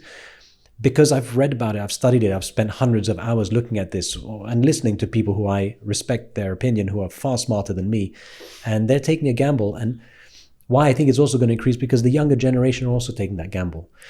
Bitcoin, sometimes I talk to people and I say Bitcoin has a value depending on who you talk to. So for example, someone who's already earning a decent life, who is getting a good salary in euros, and those euros, despite the fact that they're inflating and losing value, they still their wage and their lifestyle is still superior to the loss of the rate of inflation. So they're paying for their schools, they're paying for their nice car, they're paying for their house, and they're not wanting. They've got the food on the plate and everything. Trying to convince someone like that to put some capital into something that's risky and that's going to make them wealthier is pointless. Because it's like, why would I take a risk? The money I have now gives me my life dream or my life, what I wanted out of life, I'm getting it in this current system. I don't have a need to, put it into something that I don't understand. So I would say for people who are, who've done quite well for themselves, they don't really need Bitcoin. Okay, maybe if they were forward thinking, it might be good for their children, but I mean, that's a whole different story and you have to convince. But the younger generation, they looked at their parents, had enough money to buy a house. Single parent could buy a house with a, traditional sense. The wife could stay home and take care of the kids. And there was a very balanced lifestyle. And they wouldn't have to work crazy hours, within, a certain amount of salary would afford a $20,000 house when the average salary was X. The young people today, that's a dream that's so far, out of reach. The only thing they can do is hope to find what's the equivalent of the next house or the next commodity that we could buy that would store and give us value. And that, to be honest, it's digital. The world's gone digital. Everyone, 20 years ago, you wouldn't have thought people would be sitting staring at their phones. They wouldn't have understood the value of a phone that we have today. The young people are betting on this technology. If you look at the adoption amongst young people of Bitcoin and cryptocurrencies who understand it compared to people of our age, it's tremendous. And so the next generation is, whether we like it or not, understands it, want it. And there is a very big wealth transfer coming from, generations that are passing from the baby boomers. It's actually, it's called it's the largest wealth transfer in the history of humanity, from the baby boomers trickling down into the young people of today. Where, millennials and... X amount of trillions of dollars are moving from the hands of that generation that is now passing away, and it's happening over this sort of span of about 10 years. Yeah. All that capital is moving from the hands of that generation into the next 2 or 3 generations. And it's known as the largest wealth transfer in history. So we're talking trillions of dollars are flickering into younger hands. And that alone is, the younger people are adopting this technology. Yes. And we can't see it if you're not in, you're not in finance, you're not looking at the curve, you're not looking at I'm happy with what I'm earning. You want to invest in something, invest in what the young generation are investing in. And this is what they're putting their money into. That makes a lot of sense. Yeah. And so we veered into so many different topics here, and we didn't discuss much about what you're currently doing, and which is VBank and Vault. Absolutely. Right? So what is VBank and Vault's position in this whole crypto space? Yeah, it's a nice way to bring it all back to that subject, to what we're doing, because we've explored crypto in a sense, or at least we've explored Bitcoin. Crypto is a much bigger world. And so Vault and VBank will help explain some of the other things that are happening in the crypto space. So if we take Bitcoin and we put that aside for a moment, crypto started with Bitcoin, and then many other coins, if you'd like, came along, and people didn't really understand the value of them compared to Bitcoin. So Bitcoin, let's just say that at this point we more or less understand the value of it. We believe it's going up. Then a lot of other things came along, like Ethereum, Solana, XRP, and all of that stuff. Why did they come along, and what did they do? So it's a little bit like, you could say, if you compare to the internet in the old days, www came along. What can you do with the World Wide Web? We have to build on it, because by itself, World Wide Web is nothing. It's just this empty space that allows the movement of certain things to happen, right? So that's Bitcoin, if you'd like. That's the www. So Bitcoin is, or that's the blockchain, if you'd want. Bitcoin, you could say, would be maybe like the first window interface. So let's say Microsoft Windows, not Windows, sorry. DOS. Yeah, not DOS, but more something that we could understand. Oh yeah, if you'd like, the programming language in a sense, And so you've got this window where you can now do things, and then you want to build on that window. You want to build now a travel agency like B&B or what are they called, Airbnb and those kind of things. Yeah. So this is what's happening right now on the blockchain. You've got the blockchain, the underlying technology, which is really comparable to just a financial ledger. That's what it is, actually. If you look at it, it's basically every block is like a page in a financial ledger. So if you're an accountant, you write down in your page one, your certain amount of spend, capital, earnings, so on, and you move through the pages. Every page you move is a record of your transactional values of your company, right? That's your financial ledger. Blockchain is the same. Every block carries with it more information on what's happening and its financial activity along the block. Because it's digital, you can look into each block at any point in future in time. You can go back through every single block, and that information will be available forever. So effectively, it is a ledger in space that everyone can access and read and understand the different financial transactions that have happened on it throughout time. And so it's a more efficient ledger. And because it's digital, you can inbuild what they call smart contracts into it. So effectively on the page of your, let's say, of your ledger, you will then write, for example, this person is owed X amount. If they deliver these bottles of wine, they will get paid X amount. You write it on the paper on your ledger in the old-fashioned way. On the blockchain, when you write that in as a digital contract, it will be executed upon the delivery of that thing in a digital sense. So that kind of explains what the blockchain is. It means you can move money and capital and contracts. You can build in contracts on how to execute the payment of certain things and stuff like that. So in the beginning, it was quite complicated because it's a bit like the internet. No one really understood what the internet could be used for. And eventually Amazon came along and started selling books. Why would I need to buy books online? Yeah. Well, that's the biggest company in the world, isn't it? So, eventually then the internet allowed you to have a smartphone. There would be no smartphone without the internet because communication started to happen on the World Wide Web. Now we're entering into what we call Web3, which is the blockchain technology. Same as the web, you can build and work on it. So all of these different, what they call cryptocurrencies or crypto tokens, they're not currencies. They've been mislabeled. These are companies that are building and offering services and contracts and financial movement of capital on the blockchain more efficiently than can be done in traditional finance. And the example of that and why we entered into the space as an example of that is there's been something that's been created in the last few years called stable coins. And I know people use them and say a stable coin is a coin issued by a government entity or something. It's not. Stable coin is literally something that tracks the value of an existing currency. So for example, in United States dollars, you want to move dollars, you have to move your dollars through a banking institution, through banking rails, using SWIFT, FedWire, whatever it is, right? What we created on the blockchain, because it's digital, is digital dollars. So that would be USDT. And the T is marking, in this case, Tether is the company that's producing that digital currency. What they've done is they've backed the issuance of that digital currency by some form of asset. Either it's backed by physical dollars. So if Tether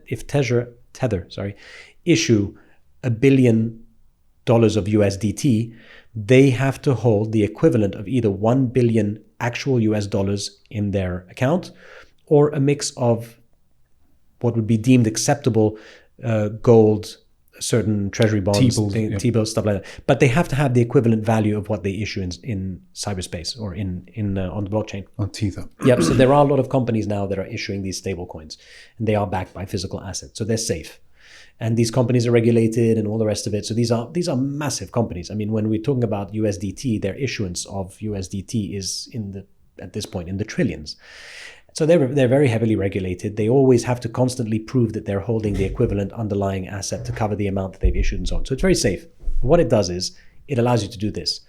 I want to send to you $1,000. Let's take the example of $11,000. You give me your bank account. If you're outside of, say, the Eurozone, we're going to go through multiple intermediary banks. We're going to pay a lot of fees. There's going to be a cut from your bank, cut from my bank, cut from the intermediaries, and it's going to reach you. It's going to be less. And if it's over 10,000, I have to prove the provenance of it and so on and so forth. Okay. It takes time and it costs. You want to do the exact same transaction. Two financial institutions want to exchange $11,000 and they want to do it on USDT on the blockchain.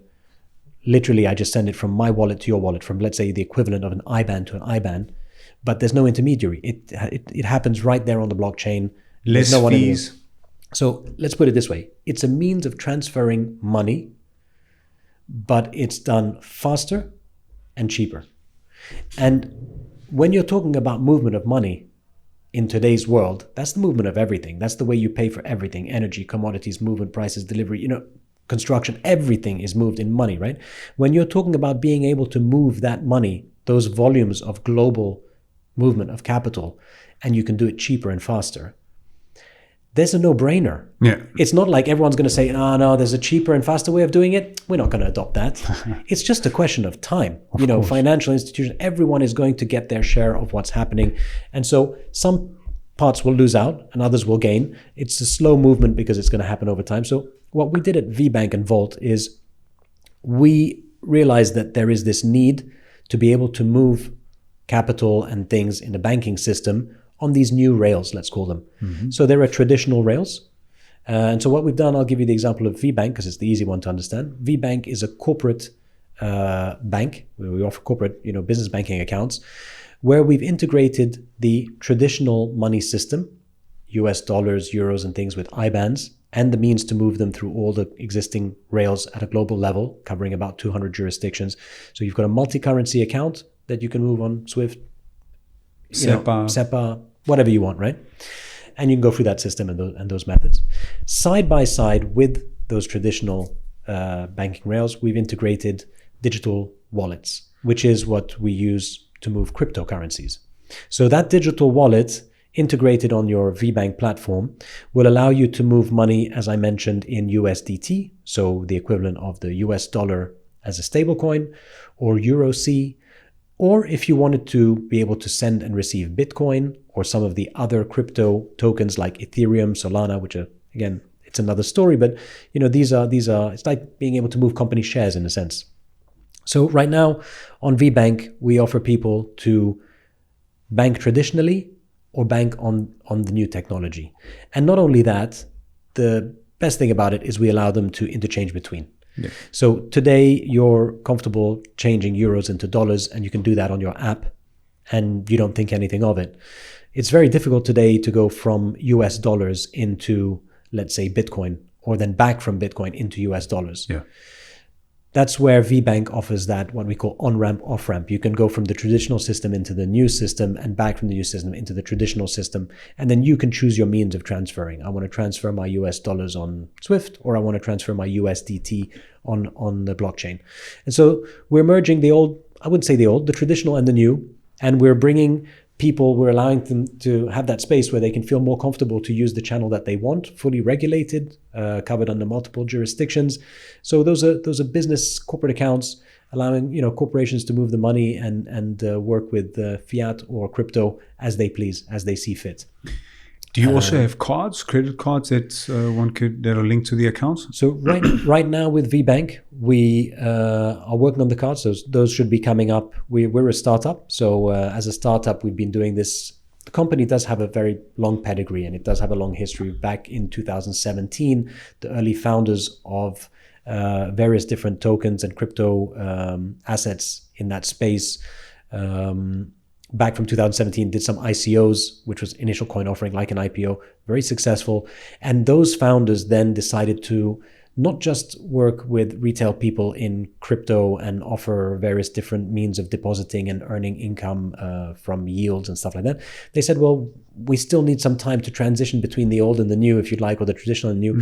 So they started, working on the banking side. And that's how they ended up creating Vault and VBank, is by bringing in the traditional banking system and offering that combination into their knowledge and history in crypto. So we've married the two. So as a startup, it does come from a long tradition. And the white label, which is called Vault, has been running for a few years. And effectively what Vault does is, if you see a company like Revolut, we're doing a white label, an unbranded version of Revolut, but we're not. That would be our VBank, right? Similar to Revolut, but at a corporate level. We're offering this white label solution unbranded so that fintech companies or other companies in banking, traditional banking, want to offer that crypto component, want to integrate it onto their platform. We've got the rails to do that. So we offer a white label so they can either what's called API into that, where a traditional bank could API and then offer side by side their crypto and their fiat currencies. We also issue cards. So if people wanted to, let's say a company that does deal in crypto or in finance wants to issue a card that's crypto friendly, so they might have 1,000 retail users on their platform that hold a whole bunch of different crypto, and they want to spend them on a card.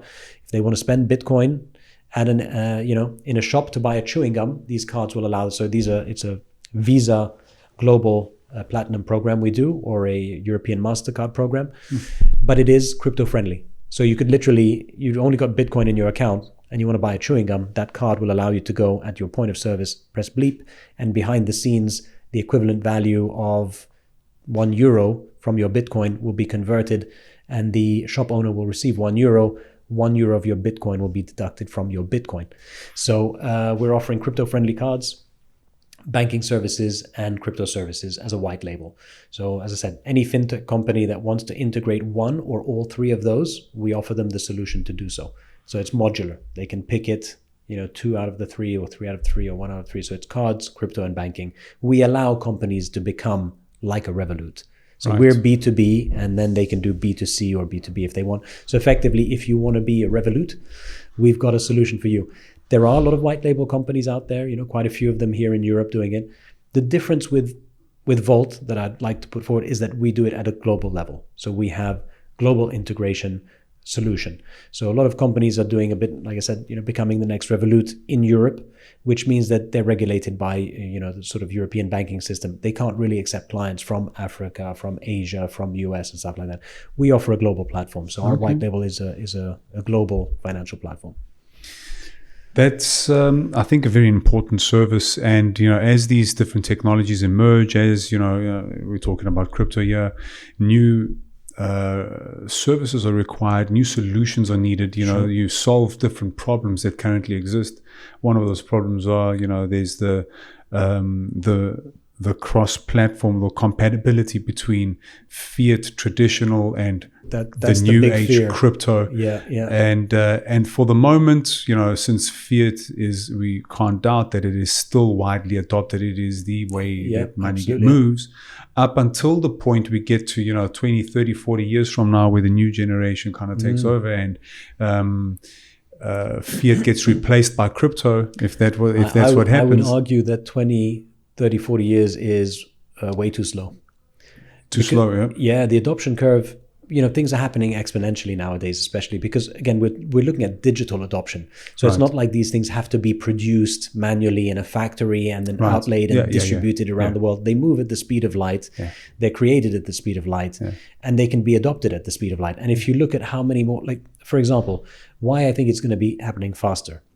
Today, if you look at how many people around the world are unbanked, it means don't have access to a bank account, especially if you take emerging countries like Africa. And when I say emerging, they're emerging really fast. Yes. They're bringing a lot to, their economies are developing a lot. They have huge, vast, resources to offer. Yet people there and in rural places along most of Asia don't have access to a bank account and never will. They never will. From now going forward, people will just not be able to go into a bank as a farmer and say, I want to deposit 10 yuan and get a bank account. It's just not going to happen, right? But everybody is now starting to get access to a phone.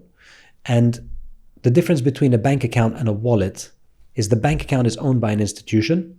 You then give them your money. Mm-hmm. They charge you to hold it. They charge you to withdraw it. They charge you to send it. And if you want to take it out, you need a good bloody reason, because sometimes they won't even help you get your money out. When you have a digital wallet with USDT in it, these are still backed by dollars, so there's still the equivalent. That wallet is on your phone. It's your bank account in your pocket. Nobody owns it except you. So if you have $100 at a bank, you're not going to have much less once it's moved around and been charged and so on. You have 100 USDT in your wallet. That's 100. You do what you want with it. You have a cousin in some village somewhere. You want to send him money. You need to go to the bank to get some cash, to carry it on a donkey to get to that person, whatever it is in different places. If they have a phone and you have a phone, you send it to them instantly. So all these people that are unbanked around the world. So I know that here in, let's say, Europe and developed countries and things like that, we don't necessarily see the value of what's happening behind the scenes. We've got all our comforts. Yes. It's very difficult for me to tell someone, get into crypto, buy Bitcoin and stuff like that. When you've got everything you need, nothing's broken. We've got all the things that the future today has to offer. We have them. Yeah. The phones, the banks, the cards, all of that stuff. But you've got to bear in mind, that's about 10% of the planet. Yeah. 90% of the planet doesn't have access to the things we take for granted. We think the world is like this. It's not. A lot of people are unbanked, don't have access to capital, don't have access to loans. all of these things crypto brings to that world. They have a phone in their hand, they suddenly have a bank account in their hand. It means they can send someone in, let's say, rural China, could receive money from one of his cousins living in Australia or South Africa in the blink of an eye, from their phone to his phone, and he suddenly has $50 on it. That's maybe, a month or 2 month wage that he received from his cousin in Australia, just because he had a phone and he received it in USDT. The rails today that are needed for him to be able to take that phone and press it on a point POS, as we do with our phones today, that's being built, and that's being built really fast across continents like Africa and Asia. So they will be able to use that 50 USDT and go and spend it, or what's more likely to happen is they'll be able to convert that USDT on platforms like ours, Vault, VBank, and this is happening today, or even on Revolut. They'll be able to transfer that 100 USDT or 50 USDT he received into his local currency, and he'll be able to just spend that as he sees fit. So the adoption is happening right now. It's just we don't see it. And so the adoption of what's really happening in crypto is happening before the very eyes of those that are looking at it, and behind the scenes of those who aren't. But to say that there's going to be a need for a high street bank, I think high street banks, there's still going to be banking infrastructure and systems and so on, offering services to high net worth and all of that stuff. But to actually imagine that your son, daughter, when they're in their 20s, would actually go and deposit physical capital or receive a salary in a bank on a high street. That era is done. That's done. That's finished. And also, with the likes of Starlink, for example, because connectivity is also important. Absolutely. Yeah. And, in rural areas, rural China or in Africa, the middle of Africa, where there, it's not likely that infrastructure is going to get built with copper and, digging up roads and whatever. But give it from the sky. Sure. Starlink, right? So all mobile phones. And now there's discussions with Starlink and some GSM providers because at the moment, this mobile phone is not able to connect directly to a satellite. It's going through the GSM network. It's got to go through the GSM. But the GSM network is, infrastructure is there, even in some rural countries, right? It's to link them up, And it's, but this is happening. And so... I'll give you my final thoughts, if you'd like, on why I think this is going to move very quickly and be adopted very quickly. Yeah. And I always compare it back to the internet, because if we look back at the early days, because I was a trader at that time, I was a futures and options broker back in 99, trading the .com, and I traded through that .com bubble as it came. And then I was doing IPO. I was working in the IPO area, helping companies raise capital. So I worked for all the the big banks as a provider to those bank services, the IPO services, where they would bring in customers that wanted to go from private into public and be listed on New York Stock Exchange or whatever it is. We would help them raise that capital, get to the investors, and do all of that. So I was looking at IPOs coming out of the woodwork when it came to the internet back in 99, 2000 era. It really started around about 97. You attach the word internet to something, and they were getting funded at a rate that you wouldn't believe. It's a bit like crypto today. The amount of money that's flowing into crypto and AI is insane. Yet we don't fully understand what it's capable of. It was the same with the internet. People were saying, I'm going to build this travel agency on the internet, and because it's on the internet, it'll be accessible to everyone in the world. But in reality, people didn't have even a computer window screen in which to operate and use it. So they saw the future. They saw that this is, travel agency online today are, multi-billion-dollar businesses. Everything you want to travel, you move, you go to an online travel agent. You don't go physically to a travel agent anymore, right? But the point I'm trying to make is, when the technology is new and people don't understand it, like today, I got into crypto, but I've had to use a huge amount of effort to understand what are these different blockchains, how to move money between Bitcoin and Ethereum, how to bridge them between this blockchain and that blockchain. What's a layer 1, a layer 2, a layer 3? It's complicated. It makes no sense to someone who hasn't spent time and effort in studying it and understanding that there is a future potential to this. There are some use cases now that are very valuable. And certainly I hope that VBank and Vault are one of those companies that is bringing immediate value to this space. Because we're actually really delivering a product that gives you the chance to do that. So this is the kind of example that I think crypto as a whole is going to become valuable when people are using it without even knowing that they're using it. Today we offer a product that you can move between the modern money movement and the new money movement, let's say, crypto movement versus traditional banking movement. And once people come on our platform and they say, oh, I can do it this way, which is easy through an IBAN and so on, or I can do it this way just by taking the other person's wallet address and sending it. Is that easy? Yeah, it is that easy. Once people start to understand that this is not that complicated, you can do what you normally do, but you can do it in a better way, right? So that's just one example. But I think we never saw with the internet that the internet would lead to mobile phones, smartphones. It led to so much more that was even imaginable. It was like watching Star Trek, that they would have a screen where they can see a human's face on it and you can hold that in your hand. I mean, today we hold in our hands a phone and we see people from around the world in real time and we just take it for granted. 15 years ago, people would have said, what is that, magic? Yeah. You know, but we just adopted it because the products were built around by very smart companies that made it easy for us to use. Press there's an app, press play. Oh my God, I can see someone, right? Yeah. Same thing is going to happen in crypto. Blockchain brings a lot of things that will make life a lot easier, but today the apps have not yet been built. And some of the apps we can't even conceive yet, but they're coming. Right. So everything we see today on crypto, most of it, like on the internet, is going to not succeed. You need thousands of companies to come up with ideas, and most of them, they either don't have the right time or the right technology or the right demand or something. So the early day of these companies fail. Right. Most of them. So I would not tell anyone or recommend anyone to go into crypto blindly and just start buying stuff that are going up, because most of that will be lost. Yeah.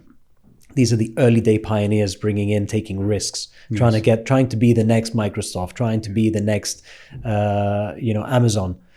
And there's one Amazon, but if you look at the internet, how many IPOs I saw fail when I was trading? Yeah. A lot, most of them, right? 100%. So Amazon came along, but Amazon is just one of 1,000 people that tried to do what they were doing, 100%. and they happen to be right time, right place. So same with crypto right now. Don't go into it blindly, and certainly don't invest in most of what you see online, because in the crypto space, it will not succeed. But don't be hesitant to put a little bit of knowledge into understanding what it is, because you're looking at something that is going to be as impactful as the internet, or today, in similar example, AI and all of these things. It's going to change the fabric of the way we bank, the way we move money, the way we receive, send, and interact with capital. So it's the internet of money. 100%. Yeah. And I keep saying this on the channel. This is not investment advice. All we're offering over here is just information. And as we closing in on almost 2 hours, this I think is the longest podcast that I've had. All right. We'll need to trim it down maybe. Yeah, I think it's time to wrap it up. Cool. Because I do have another meeting in 5 minutes. Okay. But John, this was a really good conversation for me. I enjoyed it quite a lot. Very much so, yeah. It was nice too. We covered a lot. Yes, we did. Yeah. We did. We covered a lot. We started off on, I guess, different topics to finance, but it's all good. This is... it is an educational platform as much as also entertaining. Yeah, I think, and people have something to learn in anything. It is that anybody has to comment on, and I enjoyed this conversation quite a lot. Too, yeah. So, John, let us know any closing comments, anything you want to say, something that you think is maybe useful to have mentioned on this thing, or? Well, I think we covered quite a lot. As I said, the closing statement is pretty much one. I'm grateful that you invited me onto the show. And we did cover a lot of subjects. I did want to bring a little bit of sort of understanding to people that they shouldn't be necessarily afraid, because that's what we started with, is afraid of change. Right. We said, when was the last time you did something for the first time? Right. And so today there are new technologies that are coming out. So it might be the first time you're using it, or the first time you're hearing about it, or the first time you're seeing about it. And just like I said, narrowed cultures, people live in these tunnels where, depending on their sphere of influence, that's what they know, that's what they believe. And then anything outside of that is scary and maybe not very good. Yes. I don't understand it. This is crap. Yes.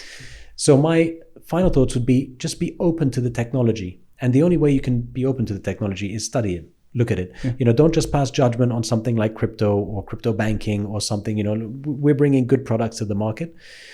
We're a little bit ahead of the curve, but then again, so was Revolut and that thing. But today their adoption is big. So I think, look at what the potential of this thing is. Make your own decisions by studying and understanding it. Don't just take the opinion of your neighbor Kostas because he said, no, crypto is not good, and understand that crypto is a very big sphere. Crypto is just the name of a technology. And within that, there are lots of very interesting things being built and being created. So try to find the things that are interesting and that relate to you and how they might be able to improve your lifestyle. Ultimately, if you're going to invest in something or use a product, it should have some impact on benefiting your life. If it doesn't, like I said, some people don't need it, then it's not for them. But it will become something that people, I think, if we're looking at the space of crypto and the adoption of moving capital and using products like the companies that I'm working for, Vault and VBank, they're trying to make it less new or scary by merging what you know with what's coming and making those interact. So I think if you find the right businesses and you're curious, reach out, and we can help explain and inform. And if it's something for you, do something that you haven't done before. Yeah. Well, thank you very much, John. I wish you all the success over Thank you here. very much. I hope you enjoy Cyprus living here. And again, thank you, and we will definitely keep in touch. Yeah, I look forward to continue this conversation as time goes on hopefully over the next few years. 100%. Yep. It's a wrap. Nice to meet you, and thanks for the invitation. Thank you. Cheers, buddy.